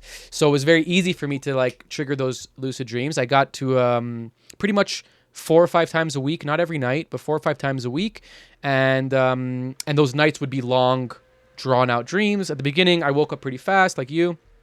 I like the technique where you look at your toes and spin around in the dream, which again severs the physical connection, which makes you not less likely to wake up. I think so another part of the book that he talks about is the therapy that this can offer, because it's basically because your brain is doing the same things that it does usually. It's a very good tool. It's almost like a psychedelic experience without any of the come downs or downsides, or not even come downs, but like there is no like No end. negative side effects. There's It's no like, negative yeah. side effects. Yeah. But you get the same altered state of reality that is very healthy to, like, I feel like one of the best parts of altered states of reality is when you come back to base reality, you're like, oh, I appreciate reality. I love reality. So for me, it was like kind of that game. I also got to like commit, or not commit, that's the wrong word, but like experience all of the fantasies that I had as a budding 20-year-old, stuck in the fucking military and not being able to do any of the fantasies that I have. So it was very healthy. Now, what's interesting is what you just said with the dream characters. I don't remember hearing about. I don't remember that's from Waking Life, but it makes so much sense now. I stopped lucid dreaming because it started getting creepy. Now, I think I had, like, in retrospect, I'm pretty sure that the creepiness was in my life and not from the dreams. But I also do believe in like a very shared consciousness that, like, I think that there is this pool, and I don't like, I wasn't getting closer to the answer, and therefore the people stopped me. But like, there was this feeling of being watched and being like monitored, you know. Did you experience sleep paralysis? Because that's the other danger. I experienced sleep Uh, paralysis, but it never bothered me. I never had any I never had figures chasing me. I just was like stuck in bed, and like I'd have to like be like, okay, this is kind of weird, and then I would just drift back off into sleep or wake up. Like I never had it yeah, that it was painful or like or scary. I only had it where it was like, oh, this is weird, and then it would be like, okay, whatever, sleep paralysis. I've definitely had the watcher. Like I've been paralyzed, and I feel someone watching me in the room, which is definitely unsettling. Very Uh, unsettling. So I had this one of my last lucid dreams that I can remember, and I don't think it was the last one, but it was one of the last ones. I went into this. I've told this on the podcast before, but I'm just gonna give it to you because it's a funny one. I went to this diner. It was a very long dream. There was lots of things that happened, really like fundamental things that happened. I even spoke to myself in that dream. It was like a very like meaningful dream. And then by the end, I went to this diner. It was this diner. I walk into the diner, and all of a sudden, these dream characters like start watching me. Everybody starts like looking at me as I'm in the diner. And I was like, okay, whatever. Dream characters, fuck them. I don't care. And then like a few of them came up to me and started talking to me like while I'm like in this diner. I don't remember what I was doing. I was doing something. I was on like some mission from another dream. And they start talking to me and they're like asking me all these questions like, why are you here? What are you doing here? I'm like, what do you mean? Like, go away. You know, like I don't, you know, like I tried to like dreamify them away, like melt them away or whatever. They didn't go away. I couldn't do it. So I like so I left. I'm like, okay, I'll leave. I left and went into the street. And as I get into the street, this other dream character like comes to my face and is like being aggressive, not touching me, but like the way that it was interacting with me was so unsettling that I was like, this is some weird shit. And I don't have as much control as I thought I did. yeah, And that was kind of like the, you know, the beginning of the end where it was like, they even said the dream character at the end whispered into my ear. I wish I could remember what he said, but he said something that was unsettling enough that it woke me up. And I was like, it was like a nightmare. Like I woke up and I felt like I just had a nightmare, even though I just lucid dreamed. And it's like, I know it's a dream. And I was like, okay, he must have said something weird. You know, it was like, I don't know. I mean, yeah, dude, dreams can be creepy as fuck, for sure. I one thing that's that's kind of haunting. It One was thing that stuck haunting. with me from that book that I really love, like something he talks about in the book is like when you're experiencing these scary dream characters, you can ask them, "What are you here to teach me?" And Yes. usually that will like instantly flip it to Trigger. be something positive or instructive. Yeah. Yeah. And I I love tried. you know his point also of like this is a skill that you can train in your dream and then take to your life, and like it's such a powerful question in so many contexts. Dude, I wish they would have Especially, I mean, researched that shit. I wish. Like they had that one research with a tuba player that he talks about in the book. Like, where's the fucking heavy research on that? they have research. There was a pretty cool research experiment of they had some lucid dreamers, and they wanted to Remember what it's called? determine how time works in dreams. And have you heard of this? They had the lucid No, no, dreamers no. become Do you lucid. remember what it's called? The research? I learned about it in this podcast, mind blowing podcast with fuck, what's his name? He does this podcast called the David Eagleman. There's a podcast between David Eagleman and Rob Reed, and I believe David Eagleman was the researcher. He does lots of cool research, really cool guy. But This is cool. he did this research of having people move their eyes while lucid dreaming back and forth according to seconds. Yes. Yes, the eye. But the eyes thing is a technique they've used before, but this was specifically for time. This was for time, to see like is dream time the same as regular time? Wow. Because people talk about this a lot. What's your guess? It That's it isn't, or that it is. is the same. Yeah. Yeah, which I think a lot of people find surprising. The some because sometimes it feels like so much time passes in your dream. The explanation that he gave that I found compelling was like, you know, in a movie when the scene changes and there's an implication of passing of time, like, oh, Yes. a week just went by. I think that happens a lot in dreams where you register as a lot of time passing, but it really wasn't that much time.